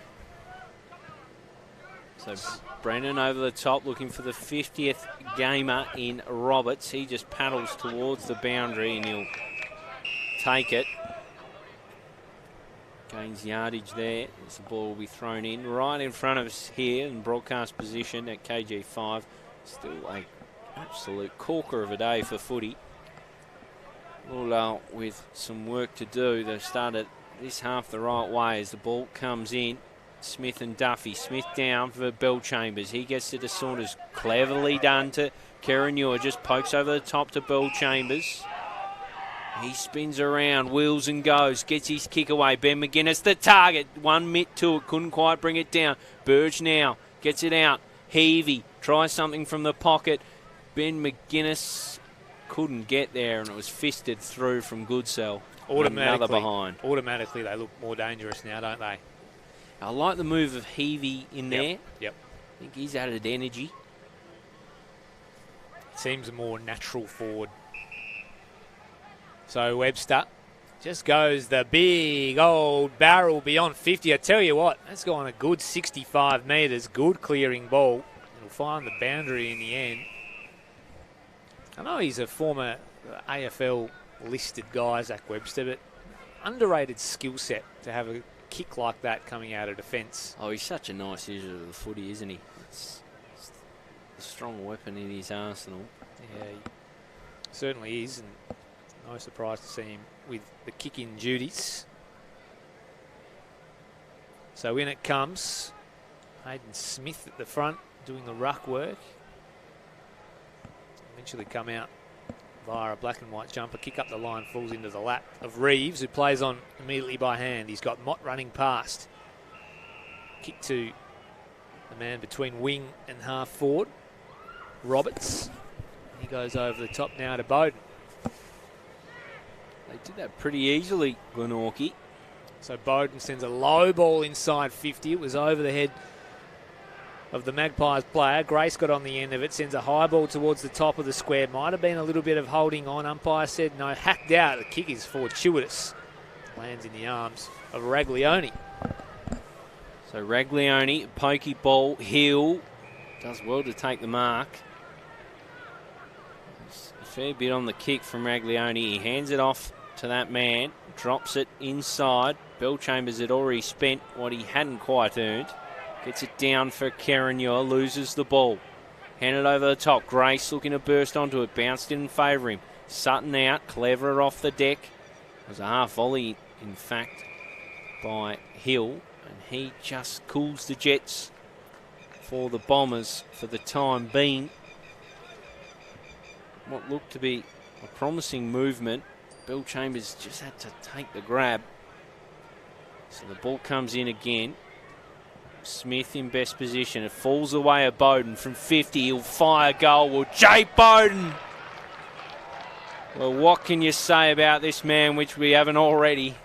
What an absolute superstar. He pounced on the loose ball and finished off to perfection. And Glenorchy, well, they answer back to that early Lauderdale goal. That's demoralising for Lauderdale, who have had to work so hard for their goals. Have to take a big mark inside 50 or maybe have the ball bounce their way. But Jay Bowden does it at the other end with just pure class, pounces on a loose footy and takes one look at the goals and slides it through. Lauderdale just haven't been able to do that, and that's been the difference today. Yeah, the efficiency in which they've gone to work, Glenorchy, it's been stark contrast to the Bombers. So back out to 23. The Rucks go at it in the middle of the ground. It spills out in the Cowdaly direction. He's clean, gathers the footy, kicks towards half forward. He had a leading man in Roberts who was unable to gather it cleanly. He did really well in the end to pick it up and get it off to Daly, evading the Sutton tackle in the meantime. Kick forward was a pretty good one in the Bowden direction, who had a little flying kick off the deck. But it cannons into the post for a minor score. So kick-in's a good one. Into the arms of Hill. Spreads things wide to Saunders. He's at half back, takes two bounces, plays a bit of 1-2 with Franklin, kicks beyond the middle of the ground. He's got a runner in Williams who just needs a kind bounce. Eventually it sits for him. He concedes a bit of ground to Siggins. He goes back to Williams. He's hopping and dancing. His handball wasn't a great one. Kieran Ewer was coming past. He was unable to gather. Siggins gets the loose footy. Kick inside 50 now is a scrappy one from Williams. Arnold will get there first. In fact, it's Hall. Handball out to Mott. You'd think he'd use it nicely. He had a one-on-one up the line with Bowden was involved in. He eventually just worked his man underneath the footy and gathered it cleanly, fed out a handball, but to nobody in particular. Good contest at centre-half forward for the Pies. Falls out into the arms of Daly. His kick was affected. Might have been a high tackle. Umpire said play on. Franklin now with the footy for Lauderdale. He evades the big lumbering Reeves and eventually just sends a floating sort of ball towards centre-half forward. It'll be easily picked off from Webster, who has a target in the middle of the ground in Webb. Webb switches out to the vacant wing, and it was Banksmith all on his own there. He kicks to the big ruckman Duffy. He wants to give back, and he does. Banksmith inside forward 50 now. A low-flying ball. Wish Wilson picks it off. Back for Baker. Baker across to Sutton. Sutton to Alex Hill, who's been deployed in defence in this quarter. He kicks towards Elliott. The ball keeps on bouncing. Elliott has Duffy to contend with. The big ruckman did ever so well. Got it to Mott, and Reeves is all on his own. From the paint of 50, Reeves inside. Couldn't quite steer it towards Grace. Trupp with a tackle that strays high. It's going to be a free kick. Unfortunate for Lauderdale, as we'll see on the replay. It was Roberts that went in. And yep, it's a pretty obvious high free kick, that one, against Trupp. So Roberts, game number 50, senior game number 50. Had a really solid year. Yeah, he's Roberts. just one of those anonymous defenders, isn't he? Old school. But he's having a shot for goal here. So Roberts will march on in.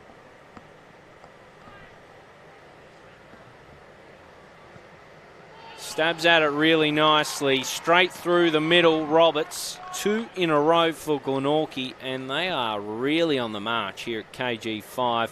Top 3 spot looking pretty safe, Chris Rowbottom. Yeah, it certainly is.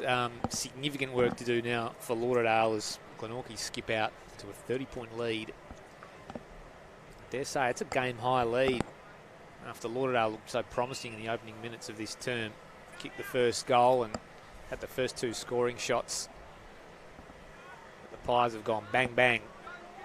They just can't.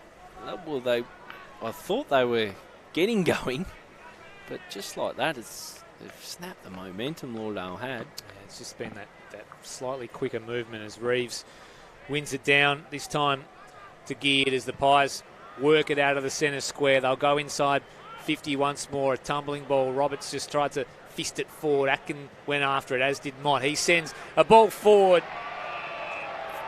and the mark is taken, and the crowd did not like the treatment on French from Trupp. And in classic Clinton French style, he's been amongst everything this afternoon. So there was a bit of round arm action, and Trupp just looked tried. More clumsy than anything, to be honest. Might have tried for the second bite, did Trupp. But it's all irrelevant. Clinton French is shooting for his third goal. So the goal sneak. Darryl Baldock medalist. Years gone by. Clinton French, one of the better small forwards in this competition over the past 5 or 6 years. Spent some time interstate. Puts the goal through and gives Trupp a few words on the way past, as you'd expect. And Glenorchy skip out to a 36-point lead. French has his third. The Bombers have some serious work to do now. Well, dear, very, very, very difficult to forge an argument for Lauderdale from here. That's just clumsy from Trupp. But French, a quality small forward, as you said, Chris Rowbottom, and he's kicked 3 today to go with Jay Bowden's 2 singles from Grace, Reeves and Roberts. They've been pretty formidable. The way they've moved the ball has made it hard for the Lauderdale defence. And at the other end of the equation, it's been the complete opposite for Lauderdale. Been pretty stagnant, as Siggins has a spell on ruck now, as goes the way of Daly. He brings Glenorchy inside forward 50 once more. Perkins at the fault, out for Wish Wilson. He had it blocked as he looked to hand it to Hill. Hill came in and got it. Got it out to Perkins, had the ball blocked. Really agile stuff there from Bowden. Just a little trickler from Bester. Earns Glenorchy yet another behind. They lead it by 37 points. They press again, the Pies. Only a minor score this time. Kick into the pocket. Needed to be sure, and it was, to Perkins. He goes short to Raglione. Had an option short in Williams. Opted against it as Atkin came to man the loose player. And eventually sends a neat ball to Bell Chambers, who wheels around. He probably didn't realise Cowdaly was there. Ran himself into a little bit of trouble, but was good enough to get the kick off to Franklin. He wants to play on immediately by hand to Bell Chambers, who kept running. Floating old ball up to half forward now for Saunders, unable to trap it. Player coming past, unable to get it. Saunders manages to scoop up the footy and send a really dangerous centering ball in. And the mark is taken. 25 metres out directly in front by Baker. The replay of that's going to be interesting. That was an absolute bullet. That was all done with one hand, I think. We'll see the replay in a moment, I'm sure, but Saunders, a high-quality player, just slapped it on the boot. Well, these are little somethings out of nothings that Lauderdale just haven't been able to produce today. Baker, good young player, ambles on in and absolutely sprays it out left. It's a terrible set shot. Minor score for Lauderdale. Well, they don't need that, Lauderdale. You've got to take care of set shots from, what was it, about 25 out. Pretty well directly in front. Darren Winter would be filthy in the coach's box as Webster uses that absolute cannon of a boot. Gets it out to Grace. They're away now. A little one over the top from Atkin. He finds Duffy, the big lumbering ruck. Change of number. He has changed the number. The big high digit of 54, that'd be weighing down on him. He goes long with a kick. Grace was caught behind Trupp. Good defensive grab, and he'll get a 50. There's a bit going on down there, isn't there? I think Trupp's forever the agitator. He just seems to annoy people he plays on. Tubes Taylor's man. Yeah. Skeleton with hair, as he's been dubbed. Maybe unfairly, maybe fairly. I'm not too sure. Oh, we'll let others decide that, Chris. Here he is, big Trupp. Puts it out for Wish Wilson. They haven't moved too far at all there. He's got Hill streaming for him. Wants the footy. I reckon that's eventually where he heads. No, he ignores it. Goes short by hand. Asks a bit of Baker. Baker looking in the heavy direction. Just glides by him. Eventually get it courtesy of a Gilby handball. Heaving now towards Ben McGuinness. Just couldn't quite reel it in. Webster did really well in a mismatch. This way, that away, somehow weaves his way through traffic. The kick was long, but into the arms of Franklin. Over the top to Karanua. Karanua now, a crowded 50. Pokey ball is fantastic to the lead of Saunders. Gee, Webster did well, didn't he? But he's come unstuck with the kick in the end. It was probably the right idea, just clear 50. But if you've got a boot like he does, then why not? Yeah, it was just, I guess, clever from Franklin just to be sitting there, looking for that panic kick out. So here's Saunders. Starts his approach off the left. He's just got to bring it back, and he doesn't. Another minor score. 2-7 the Lauderdale Bombers move to. It's been an inaccurate, sloppy day in front of goal. They've really struggled with their set shot goal kicking from this end. Kicking in from Webster was dicing with danger a little bit, but found Arnold. Webster got it back and just goes bang outside 50. Big fly out there from Bowden, but was nowhere near it in the end.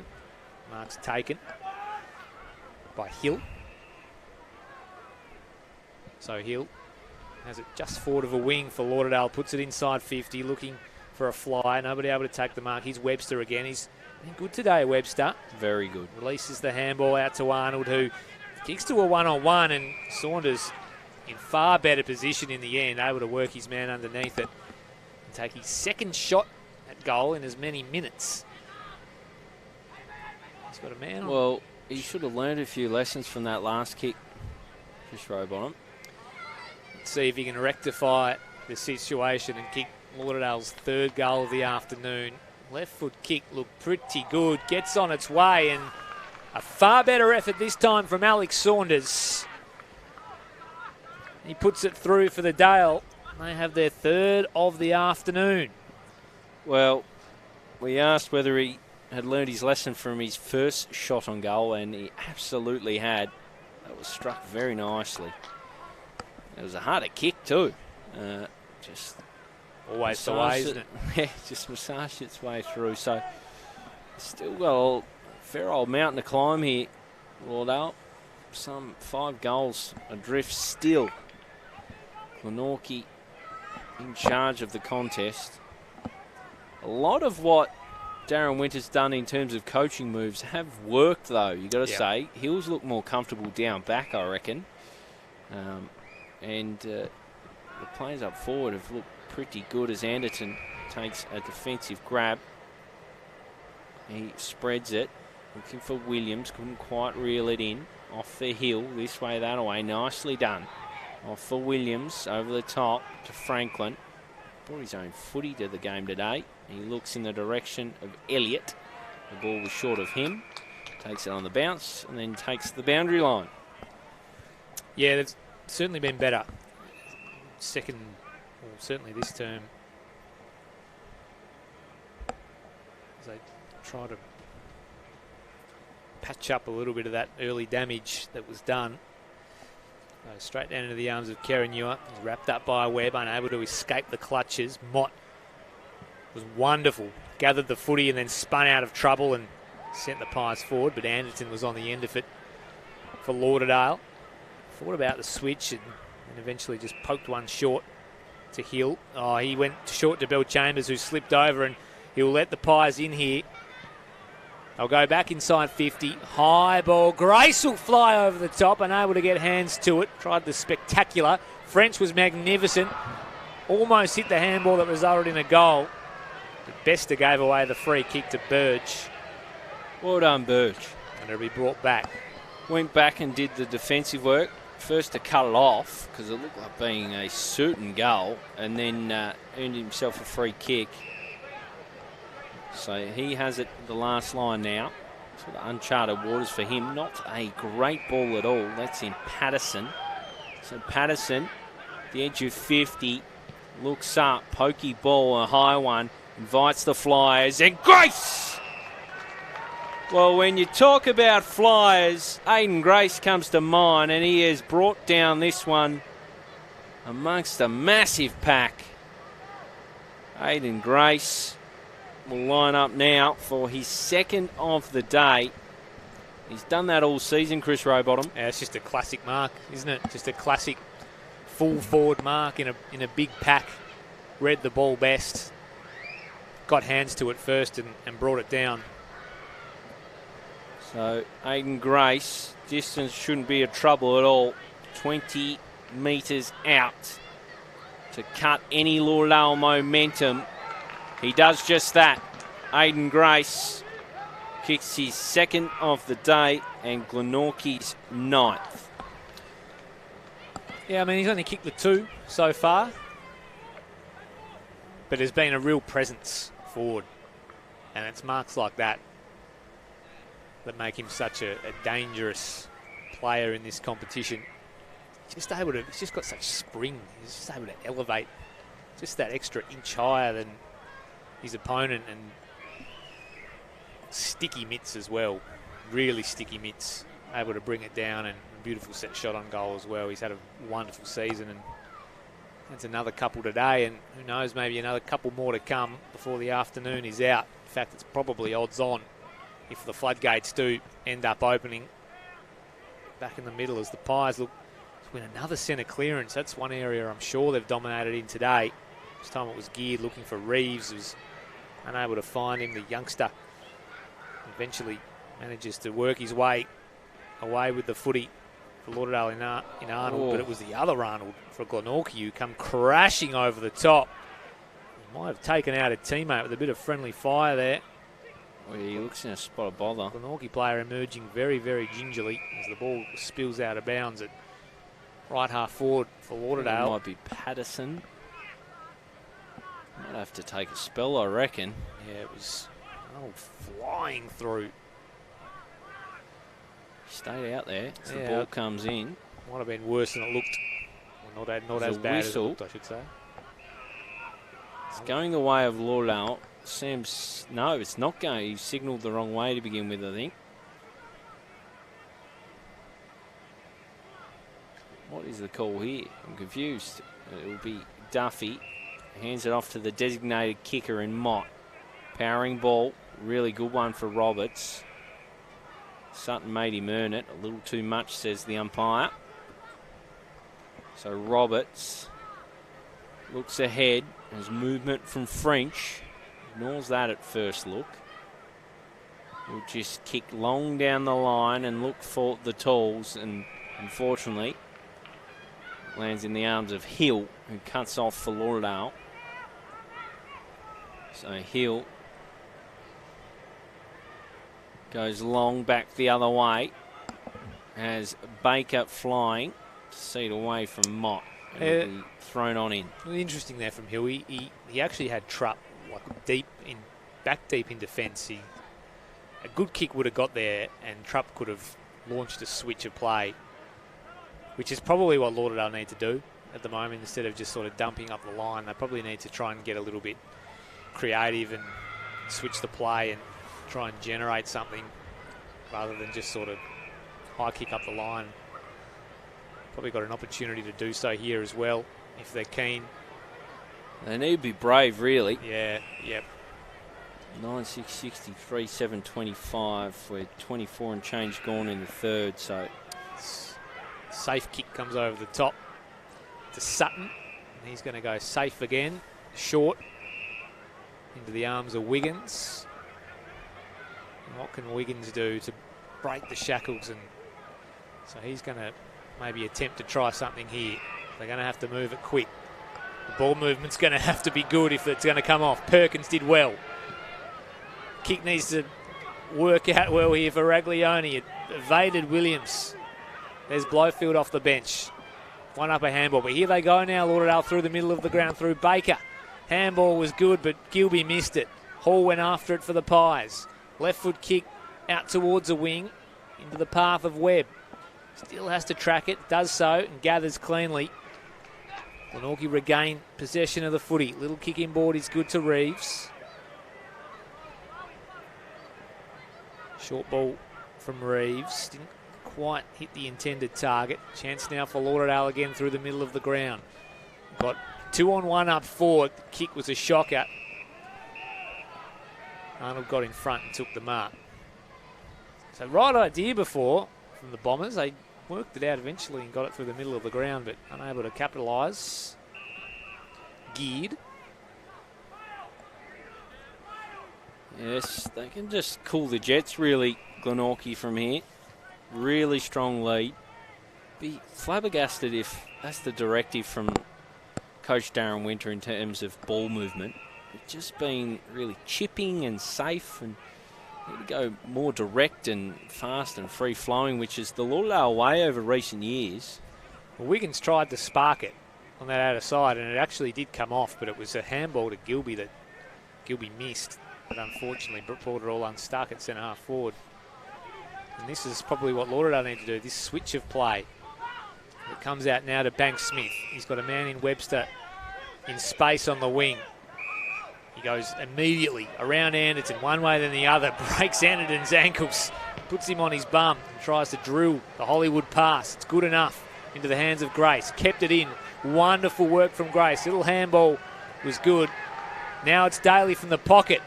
Sets it, sail towards goal, and Callan Daly from the tightest of angles in front of the wet area capitalises, makes no mistake.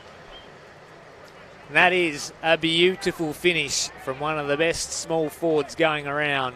Callan Daly seems to do this stuff every week. Well, yeah, I was about to say exactly that. He's good for at least one of those a week, Callan Daly. He's a tremendous footballer. He's had a darn good game on ball, but then he just reminds everyone, hey, inside forward 50, I'm pretty handy as well. The ball came over the top. I thought it was a pretty clever little kick from Whitford. It allowed Callan Daly that little bit of time and space to just assess the kick and put it straight through the middle. If it was anyone else, you'd be stunned, but it's Callan Daly and you just go, yep, as expected. So back in the middle again, and well, it's going to need one of the great quarters if Lauderdale are any sniffers. Burge over the top for Kerenua. He's caught and gone. Good pressure all day, Glenorchy. Geared now, farms it out. It's a push off the ball. Looks like it'll be a Lauderdale kick. Kerenua, he's just had no space all day. He's just had no room to move, and his game is reliant on space and speed and movement, and he just had none of it. So Burge now looks into 50, looking in the direction of Ben McGuinness. Over the top, the fly was Sam Siggins. And you presented this as an option a little earlier, Chris Rowbottom. Put Siggins inside forward 50. He's an awkward matchup. He's so athletic. On that occasion, he flew from the back and took a good mark. Usually a good finisher as well. It was just something to kick to that's not Ben McGuinness, who's tried his guts out, but Sam Siggins is a different kettle of fish altogether in terms of a matchup. So in he comes, Sam Siggins, all of 30 metres out, and he has not kicked it well. A minor score, which just about, well, caps off Lauderdale's work well in that third term. Inaccurate, unable to arrest a really strong Glenorchy lead and stranglehold on this contest. 40 points the margin, 3 goals 8 the Bombers. Glenorchy 10 goals 6, so good kicking is good footy, and the Pies have certainly done that. Far more accurate, hit the scoreboard far more efficiently. Lauderdale, well, they had their chances, didn't they? They had a kick from Alex Saunders. He did rectify the situation with his next shot on goal. They had a shot from Nick Baker that was a shocker. They had a shot just then from Sam Siggins. So there's 3 really gettable chances, and it's 40 points now. You sort of slice that in half if they kick those 3 goals, and it's 20 points going into the final term. And certainly 20 points wouldn't be beyond any football team, but 40 points going into three-quarter time, given the way the game has ebbed and flowed, well, anything can happen in TSL footy, especially Lauderdale, who haven't been known to pile on goals really, really quickly, but just the way this game is trending says that Glenorchy should finish this one off in the final term. Well, what are we? And even 40 points, yeah, it's very, very difficult to make a case for Lauderdale. All day they've just been second best for up against Glenorchy.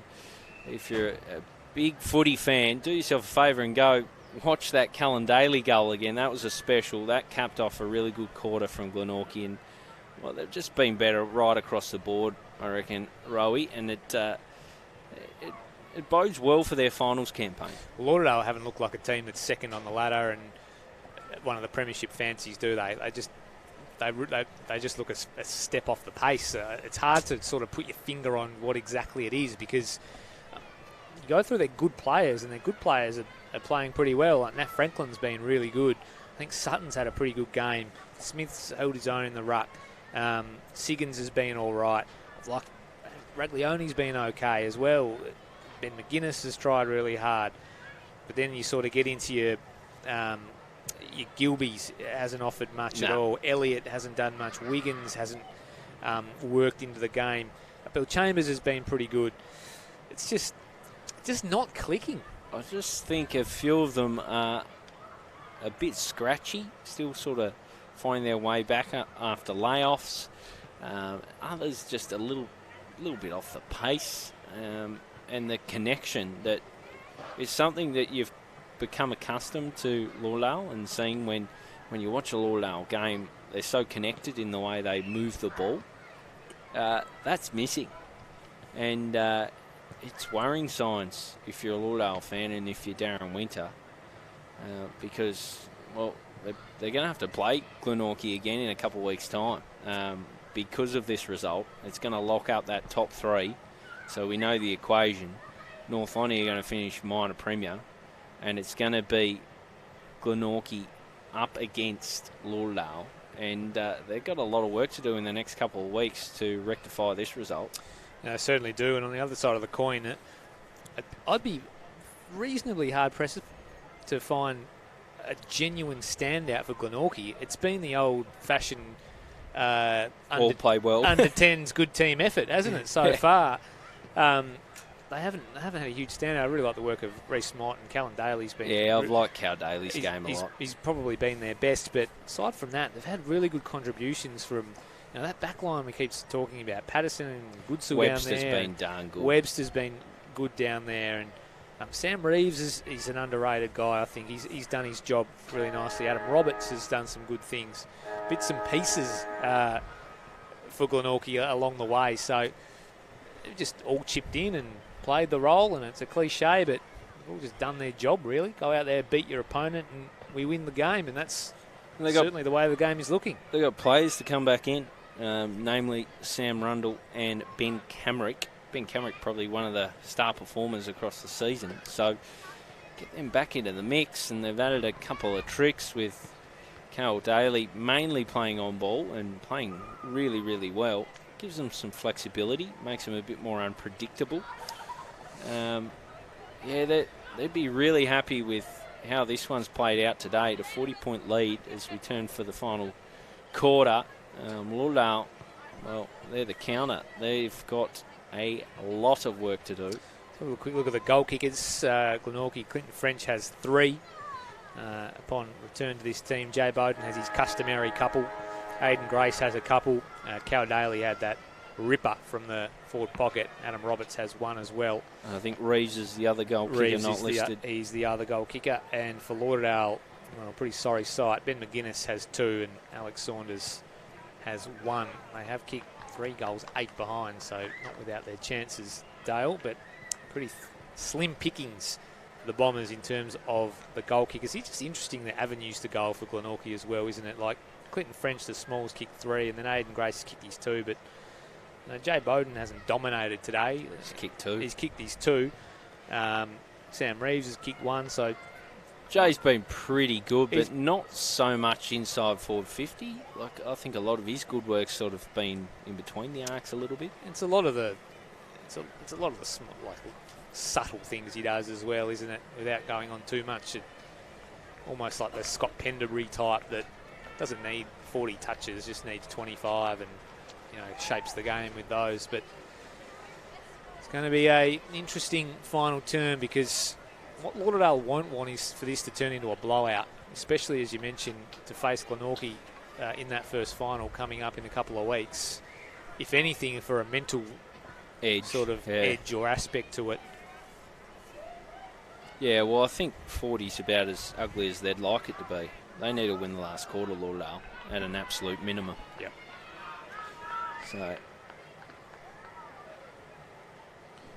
So the magnets have been moved once again. That looks like Williams has gone forward for Lauderdale. Young Arnold's gone forward for Lauderdale. Sam Siggins starting on a wing. Bill Chambers starting in defence. There's some interesting moves from Darren Winter, just trying to make something happen as we get this final quarter underway. Glenorchy lead this one by 40 points. Can Lauderdale get the first goal of the term? They're searching for the first clearance as Duffy goes after it. Callan Daly, the pocket rocket, emerges with it. Kicks out to a contest on the wing. It's a nice diving mark taken by Smith, who wants to get things moving immediately by hand. He does so with Mott, who's been sensational today, and the kick inside 50 is a good one to French. He wheels and goes immediately. Got a target inside 50, and it's Daly, who has gone unchecked all day. He'll kick for his second, and if he wasn't best on ground before, if he nails this, he probably is. Yeah, he's been very, very good, as has Clinton French. The way he presented up then, yep, just burnt off out. He's just very smart in the way he times his leads. So some of the goals Clinton Daly's kicked this year, this one should be an absolute soda. In fact, he just pushes it across the face, and the defensive mark is taken by Hill for no score. So Alex Hill, last line of defence for Lauderdale, drives beyond the defensive arc. Flying from the back was Siggins, brought it down, and Heavey goes to work. His kick doesn't find its intended target. Instead, Arnold of the opposition. Whitford kicks in the direction of Reeves. Couldn't quite bring it down. Siggins now off to Anderton, then to Bellchambers, then to Sutton. Smith sweeps back a handball, finds Siggins. They've got no obvious way out, so he goes back to Hill. Kept him honest all day, Glenorchy. Made it really tough work for Lauderdale to clear their defensive lines. He just goes short, a little poker, and finds Siggins. Yeah, they're in a really firm defensive press. Looks really congested. Just looking at hard to find a way through. And there it is. So eventually forced to kick to a 2-on-1, and just looking for the big man up the line, but Reeves just gets across and plucks that one in front of Smith, and he'll send Glenorchy forward again. It's a shocking old kick. It was an absolute potato sack. Roberts couldn't get on the end of it. Daly at the back of the pack receives the handball, bounces one inside 50. A good bit of work done well. Anderton got on the end of the Perkins soccer, and the mark was claimed. Anderton will retreat. I like Perkins as a player. Yeah, he's good. He's played some good amount of senior footy this year. He's one to look out for in years to come. His kick is a good one here to Sutton, who marks in front of Daly. He gives it off to the running Anderton. He's assessing his options beyond 50. He kicks to, well, a contest to Arnold. Arnold v. Arnold. Who had to fight and work. Eventually it spills out of bounds directly in front of the commentary position here at KG5. It hasn't dropped off in temperature like I thought it might. The sun's still beaming, probably the earlier time slot to it. It's favourable, isn't it? It is.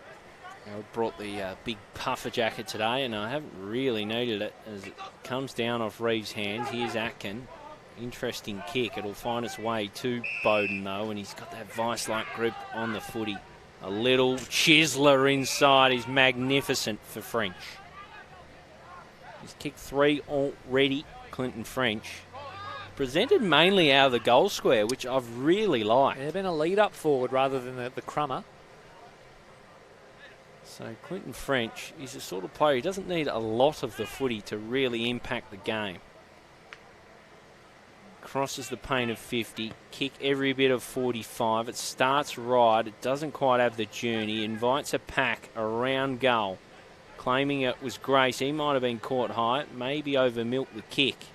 Sutton feeding out now to Bellchambers, who feeds outside to Hill. And he'll find Burge. And they work it out of defence now, Lauderdale. So Burge kicks towards half forward, but to nothing in particular. 3 pies surrounding that. Franklin, who actually emerged with the football, was looking for Kerenua. A slightly softish free kick, I would have thought, Kerenua. He was held, but maybe the knees buckled slightly. He goes short to the top of 50. Heavey goes one way then the other and spots up a target inside 50. So shot on goal here for the Bombers. It'll be taken on a reasonably tight angle from 40-ish metres out. Yeah, Williams not a known goal kicker, doesn't kick a lot of goals for Lauderdale. I think he's more of a rebounding defender type, but he's been sent forward here by Darren Winter. And the kick's a shocker. That's their day. Encapsulated in one kick, I reckon. They've just had a dog of a day, Lauderdale. Just can't get it working. Webster, he's had a good day. Yeah.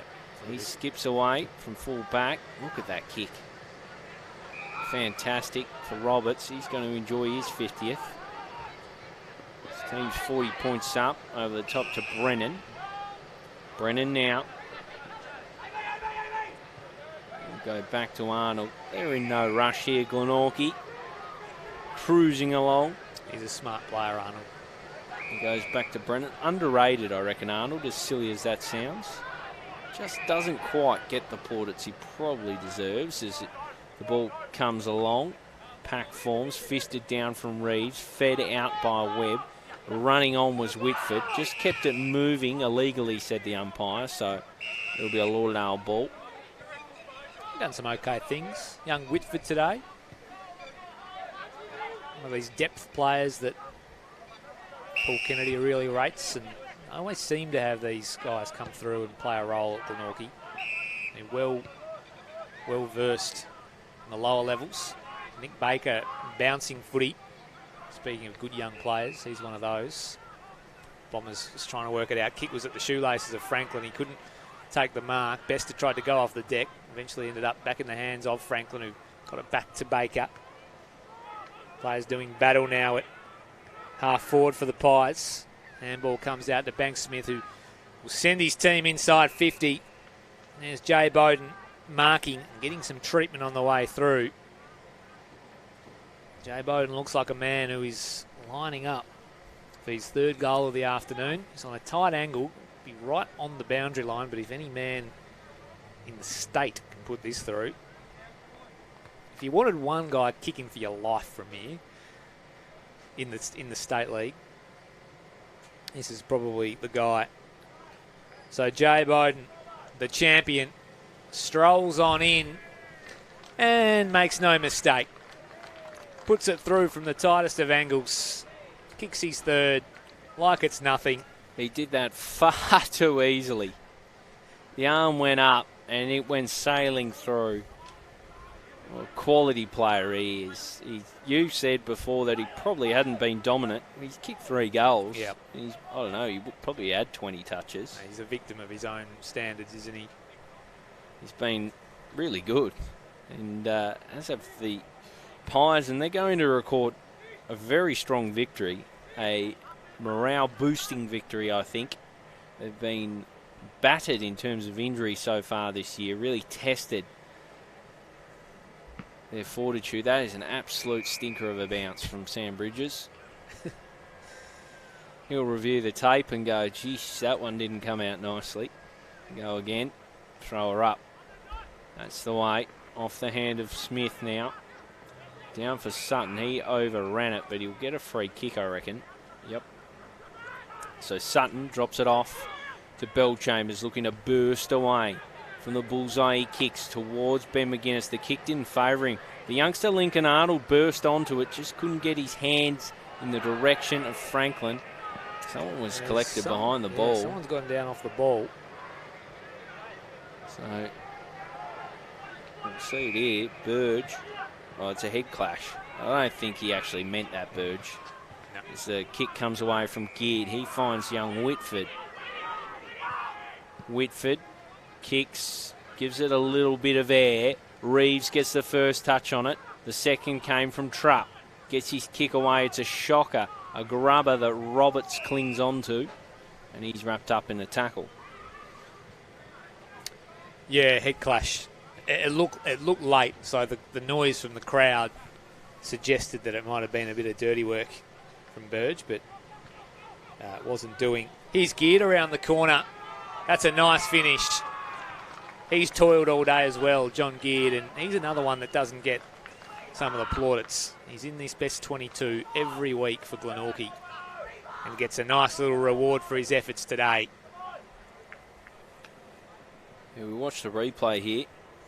Just nicely crumbed. Not a lot of pressure there, though, from Lauderdale. That wouldn't be... I reckon you could have worked that one through, Gilly, I think with so. the lack of pressure there. And that is saying something. That means that Glenorchy skip out to a 52-point lead. They're 12-6-78. Lauderdale 3-8-26. They've only kicked 3 goals for the day. We're talking about a team that's probably been regarded as the most explosive in the competition across the season. They're in a world of hurt as it stands. It's quite remarkable. And we mentioned that we didn't think that Darren Winter would excuse anything else than this margin getting out beyond 40. And it's now out to beyond 50. So he wouldn't be one happy camper, Darren Winter. I was just going to say, Chris Robon, any danger of a close game on the stream? Any danger? Every week we get the best matchup and we get the worst game. Yeah, it's tough, isn't it? It's tough. These guys must know that they got the game of the week, and the bright lights of the stream bring them undone. You reckon? One team rises to the occasion, and the other team just buckles underneath it. So, on this particular occasion, it's Glenorchy as Burge comes away with the footy and puts it down the throat of Franklin, who's been very, very good for Lauderdale today. Played a lone hand. Karen Ewer comes out from centre half 40, kicks inside 50 to a one-on-one. McGuinness and Webster do battle as they've done all day. It eventually comes into the arms of Saunders, who puts a high ball into the pocket. Couldn't get a fortunate bounce. Good Siggins. Will go out of bounds. Just quickly around the grounds, a tight one over at Twin Ovals. 5-1-31 plays 5-7-37. So Clarence smelling an upset win over them down at the Twins, and a comfortable lead as it stands for North Launceston. 10-8-68 lead North Hobart. 4-2-26. Flying shot on goal there. It's from Bill Chambers. Spills out of bounds. 15 and a half gone. 12 and a half gone, sorry. And this one, Glenorchy well and truly in front. 52 points the margin. Chance here for a Lauderdale goal though. And it comes from the boundary umpire. Pies are going to say no. Clearing ball into the arms of Hill. Grace immediately all over him. Brendan fed out the handball in the Daly direction. Bounced back over his head. Bill Chambers went in hard. Brennan did too. Stoppage. So the Fizz is out of this one, Gilly. Well and truly. Let's go at it. Smith's battled hard all day. Daly in there again. There's Mott. Clean handball. It was a good one. It'll be a free kick against Alex Hill. Just dumped Mott afterwards. Wasn't overly exuberant, but it happened. So it'll be a free kick against. Just looked like he was frustrated. Paints the picture of the whole team, I reckon. Lauderdale, I don't reckon they can put their finger on quite what's going wrong. As Elliott couldn't take this grab back in the side. How have you seen his performance? Very, very quiet. Yeah. Elliott, it might have been this the game at Lauderdale, stream game that we did early in the season. He was very impressive. He would have kicked his 4 or 5, I reckon, that day, and looked like a real handful up forward, but hasn't been able to string it together today, that's for sure. Perkins is absolutely mobbed by Geared. Tough player. You'll get it back here from Daly, who's worked very, very hard all day. He's probably undoubtedly got the votes today, Callan Daly. Yeah, I think so. been a revelation in the midfield. Been very, very good. And speaking of Elliott, he's just limped off, looking very ginger. Yeah, there's a few Lauderdale players that today had an opportunity to make sure their names will be listed come finals time, and don't know whether all of them have taken their chances. It's inside forward 50 now. Grace gets his kick away. Another one on the board for Grace. The celebrations continue as Glenorchy storm further ahead. That's his third. He joins Jay Bowden and Clinton French to have 3 apiece, and Glenorchy, well, have been in complete control for the vast majority of this game. Yeah, Grace has had a good day. He seems like he just takes his chances, Aiden Grace. He's dangerous and doesn't need many opportunities to really make you pay, and he's such a dynamic player, and what a get he's been for Glenorchy after some time away, and obviously started his TSL career at Clarence, and gee, yeah, he's been sensational today. He's one that's got away, that's for sure, if you're Clarence. Yeah, absolutely. Player. Here's Daly again. Breaks 2 tackles. Sends a high ball towards 50 in the Akin direction. Perkins laid the spoil. The tackling's been sensational today as well from Glenorchy. The pressure. Every time Lauderdale has looked to work the ball by hand or try to create some overlap or get into a bit of space, the pressure from Glenorchy has just been absolutely first class, and on show just there as well. Daly in this again. Hank Smith goes in after it, rips it out, feeds up a handball, little kick forward, lands in the arms of Whitford. Been okay, the youngster, who kicks in the French direction, almost a good mark going back. French manages to get boot to ball, and Grace is going to go in and kick his 4th. So a 2-goal, reasonably quiet day from Aiden Grace turns into a 4-goal day with time on the clock. As every sniff, he gets another one before the day is out.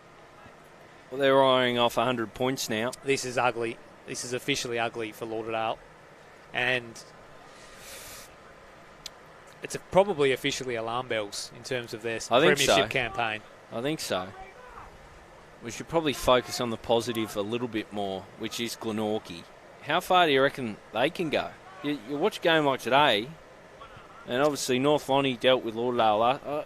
They weren't as convincing as... They were convincing, but I don't know if they were as convincing as Glenorchy have been. It's interesting because Glenorchy have been good the last month, but we mentioned pre-game, not super convincing. I mean, the opponents that they've beaten have been the likes of Tigers and Clarence and North Hobart by sort of 3 or 4 goals. So Roberts has the footy now. Sorry, Rowie, as the ball comes into Bester. He can't take the grab. Baker goes to claim it. Brushes off. Bester just throws it on the boot. Reeves sit under it and take a good mark. And Glenorchy look to heap more scoreboard pressure on Lauderdale. Yeah, and as I was saying, they've been winning games, not in super convincing fashion, but today they've blown an opponent out of the water that, you know, has been a premiership fancy all year. And it just signals another sign of Lauderdale's decline in the past month. So Sam Reeves looking to kick from 35 out. He marches on in, studded approach, and a minor score. 65 points the margin now. It's a thumping, isn't it? It's an absolute belting. When we're talking 2v3, it is an absolute hammering. Sutton spinning and weaving and dodging and eventually working things out. He'll kick to a one-on-one up on the wing. Nice mark taken by Saunders, who's been okay today. Kicks towards half forward for Lauderdale. Big fly, McGuinness. Fantastic mark. Got the ride. Knee in the back of Liam Smith, but just elevated himself. Highlights have been few and far between for McGuinness today. He's tried hard, hasn't he? He has. He just hasn't got the service. Well, he's kicked 2 of Lauderdale's 3 goals. And that just shows what happens when you get him in a favourable contest. He rewards you. Let's see if he can finish off the work. Kick his third of the afternoon. Set sail from 45. Won't do enough. Out on the full. I must say, they must have had 4 shots on goal, maybe 5 today that have been out on the full. They haven't kicked the ball particularly well. They really haven't. There's defensive grabs taken by Arnold. He's had a good afternoon. He rarely plays a bad game. No. Josh Arnold. And that's probably where you were talking before about the plaudits that probably don't come his way. You don't notice him because he never makes a mistake. Yeah, he's always just solid. Yeah, very solid. So you probably miss out on the... And also, he's played a lot of his footy in a team that's had Jay Bowden. So that's generally where the love goes. But Glenorchy, when I was talking about how far can they go, they keep getting injuries, and then you draw a line through them, then they make you think again, and then you draw a line through them, and then they make you think again. And well, they're making us think here as the ball comes inside 50. There's a whistle. I think it's going to go the way of Ben McGuinness. No, Phil Belchain, but no, I was right. Shouldn't second guess myself, as Ben McGuinness will have another look. So this one a little further out than the last. Let's see if, like his teammate Saunders, he's learnt anything from his missed shot. This kick will be every bit of 50. Marches on in. Sends it sailing. That's a really nice kick of the football. Ben McGuinness gets the journey from just inside 50 and finishes off. It's his third of the day, 3 of just 4 Lauderdale goals. So what's the solution, do you think, for the Bombers? They've relied heavily on McGuinness today. Well, I think they're missing Bryce Walsh in the middle. They've been smashed at clearance, haven't they? Yeah, they have. They've been smashed. And Hayden Smith's had a really good year, but I reckon you give the points to Duffy today. Yep. And they've just been smashed. And you can see Darren Winters experimenting with his midfield mix, which has probably seen the score blow out even further. But he's got to have a look at a few things and try a few things. But they need Bryce Walsh back, and boy, do they need Josh McGuinness back. Yeah, you're absolutely right. He's aiming for first final, but I'm not sure he'll get to the line. But they're a different team, and I think they're missing that leadership of Josh McGuinness a lot, in the way he bounds off half back and makes things happen. We haven't actually mentioned him, which is an omission on our part, because if he comes back in the team, you look at them completely differently. As Glenorchy have the ball on half back through Atkin. He'll kick in the Reeves direction, and it will find its way into the big fella's arms. Yeah, Reeves has it outer side. Been good today, Reeves. Yeah, just plays his part, really, doesn't he? Yep, does what he needs to do as the lumbering and roaming second ruck or second major tall. His kick on that occasion finds an opponent in Hill. His kick was an absolute shocker. He opened the door for French, and now Roberts, who sweeps a handball across. Grace lurking for his 5th. He couldn't quite get on the end of it. They'll should get out of danger here. Lauderdale. The kick up the line was in the Sutton direction, and maybe should have got a free kick for his efforts, but he's happy to see the ball out of bounds just in front of that scoreboard, which does read 14-7-91 Glenorchy. Lauderdale 4-8 32. 59 points. It's a hiding in anyone's language, really. Certainly is. Duffy and Smith. Franklin's been magnificent today for Lauderdale, but hasn't had many mates. Sutton has been one of them. He's been good. Tumbles the ball forward for the Bombers. Smith meets it. He's met by Burge. Handball out now to McGuinness. Back to Sutton. Concedes some ground to Elliott. Now Franklin. Long kick inside 50. He's got a one-on-one, but the Glenorchy 1, in fact it was the Glenorchy 2 in Atkin, 1 out in the end. Found a teammate. The ball will bobble out on the full.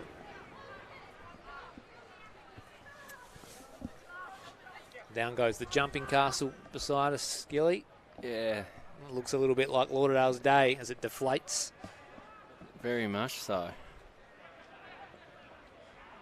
Well and truly a deflating day for the Bombers as this kick comes outside defensive 50 out on the full, so it'll come back via Reece Sutton.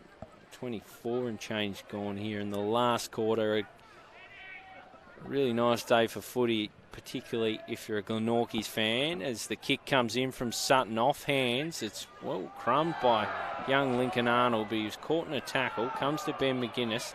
The follow-up, he couldn't get his kick away. Banks Smith feeds out. Here's Webb, glides by one. Moves it towards Reeves. He was outworked by Hill. A mixed bag of a day, Alex Hill. Goes in board for Phil Bellchambers. Little poker. Find Elliott. He's back out there and okay. Steers it inside 50. Ben McGuinness flies. Got hands to it. Couldn't bring it down. Geared workmanlike as always. Gets it across to Goodsell. And he just kicks it out of the area, but it's all red and black. And Hill will give it to Bellchambers. He's been operating a little bit off half back. Back now for Perkins. The Bullfrog Perkins long and high and in the direction of McGuinness. At the fall, it was all black and white. Ball blocked. Lauderdale looking to keep it locked inside forward 50. Almost gathering was Williams. Picking up was the youngster Lincoln Arnold. Swings it on the boot. Lincoln Arnold. Well done, young fella. Not a good day for his club, but in just his second TSL game as a 16-year-old, he's kicked a really nice goal from congestion. Yeah, that'll lift him, won't it? And good to see that a lot of our players have been hammered today, but they got around him, which is great to see. And done some okay things today. Young Arnold, he hasn't had a huge impact on the game, but I'm not going to ask too much of him, but good to get on the scoreboard, unlike some of his more experienced teammates that... Well, I just think it's probably about little moments at this stage for a young player like that, isn't it? Yep. And that was certainly one of those. Yep. He'll walk a little bit taller after the game, having kicked the goal in the ones. He can, as I say a little bit more than a few of his forward-line teammates that haven't had much impact at all on this game. We are back in the middle. 27 minutes gone in this game. Still fighting hard. Elliott, handball over the top to Sutton. Just squeezes the ball out wide, looking for Gilby, who is one that has been pretty disappointing today. Gathers the footy now. Spots up a pass. It's Burge. On the top of 50 for Lauderdale. That's a pretty good kick out in front of McGuinness, who's unable to trap the footy. It falls out to Saunders, who sells a little bit of candy.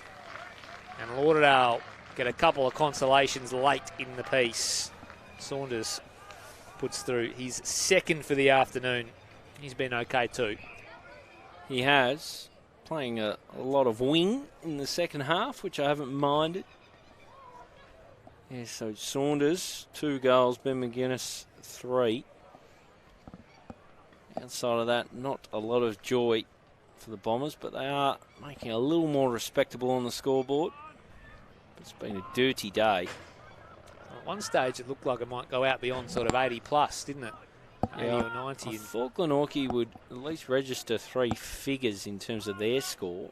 They've done okay to halt them there, I guess, as the ball is bounced down off Smith's hands. Here's Callan Daly, breaks away as he has done all day, king of the path of grace. Got it down to Whitford. He bounces off an opponent, gets a kick away, it holds up. Grace has gone down. It might just be some cramp. In fact, I think it is, but he looks in a little bit of strife. Aiden Grace. Clutching at the lower part of his leg. May this be a story. I don't know if that is just cramp, to be truthful. Might be a calf or a... I'm not too sure, but he's crawling. He's crawling. The trainers have made their way to Aiden Grace, so he's still down in... He's clutching near his Achilles, isn't he? Forward 50, yeah. Look, does... If that's cramp, it's pretty severe cramp. Now he's making his way off. That doesn't look good at all. He can't put any weight on his leg. So right on the siren, essentially.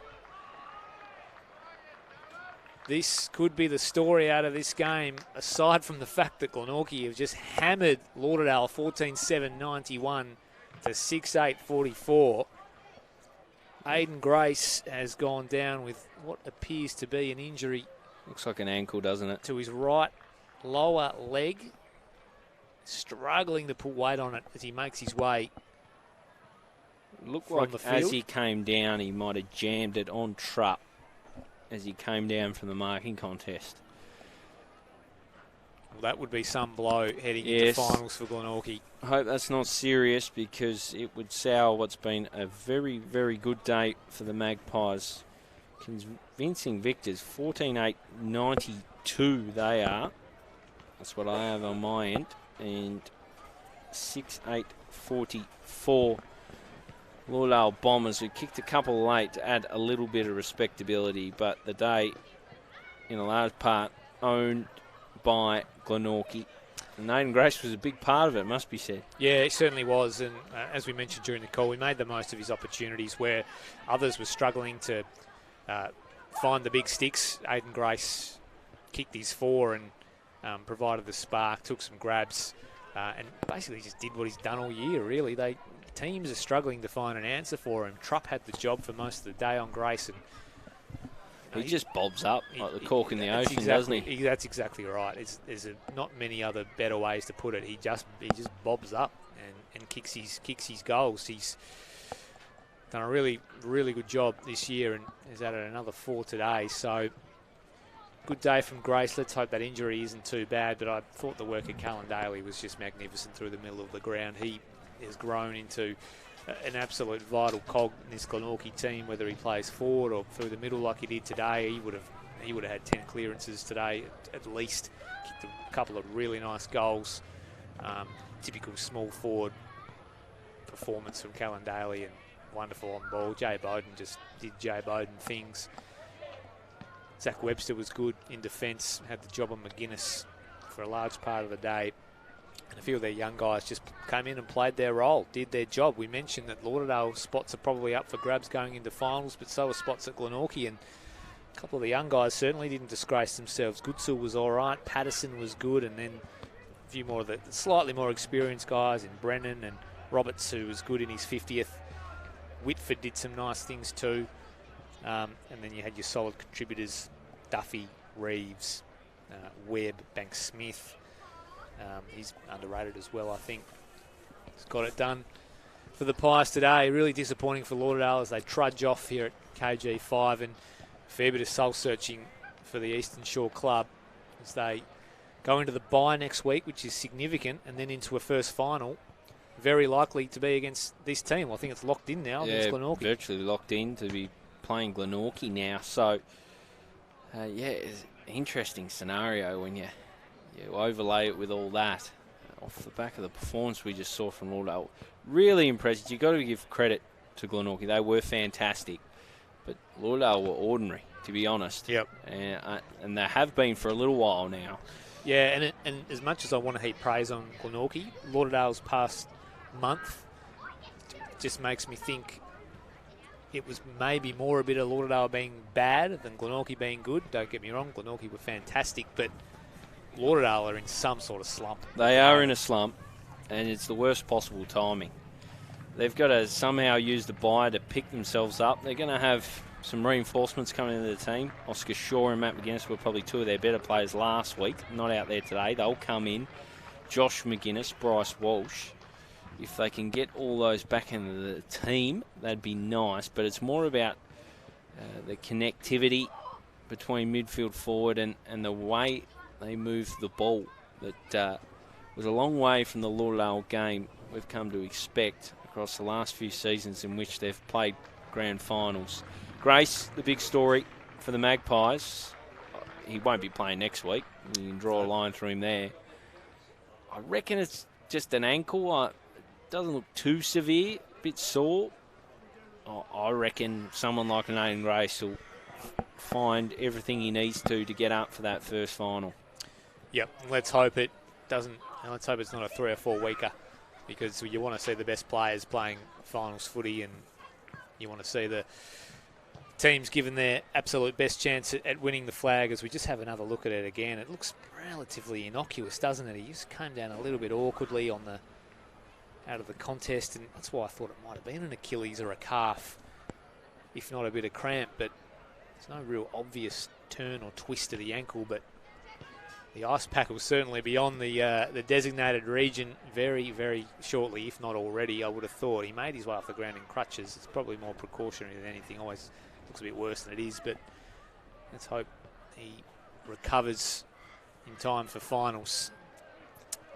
So full time here from KG5. The hosts, Glenorchy, fantastic. 14-8-92. Massive victors over Lauderdale 6-8-44. We'll be back next week. You got some votes? Oh, yep, you can do those if you like. I'll handball them to you. What are you going to run with? I've put myself on the spot.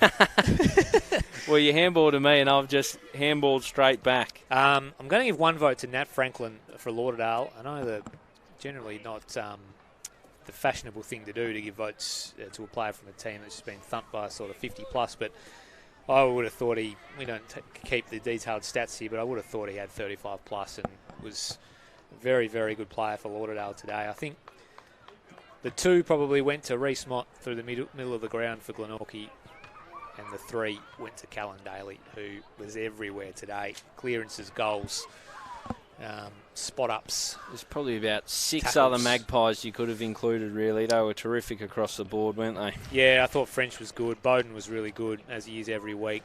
I thought Reeves was really good too, and I thought Webster did a really good job in defence, playing as a tall defender, essentially, on McGuinness, and then taking the kickouts and setting them up off half-back. But I thought Mott and Daly in the engine room, and Franklin, who was a lone hand for the Yeah, battle. he was. And then Ben McGuinness, honourable sort of mention inside forward 50. Had very limited supply, and probably 3-1 and 1 out in the full. So he did his best, but it was a dirty day for the Dale. A really good win for Glenorchy, and they'll march off towards finals with a bit of confidence and a spring in their step. And they've got top 3 locked away now, which is all important in terms of the double chance. And that'll about do us here from KG5. Fantastic day for footy, a good win for Glenorchy. We'll be back next week with the final round of the home and away season. Bye for now.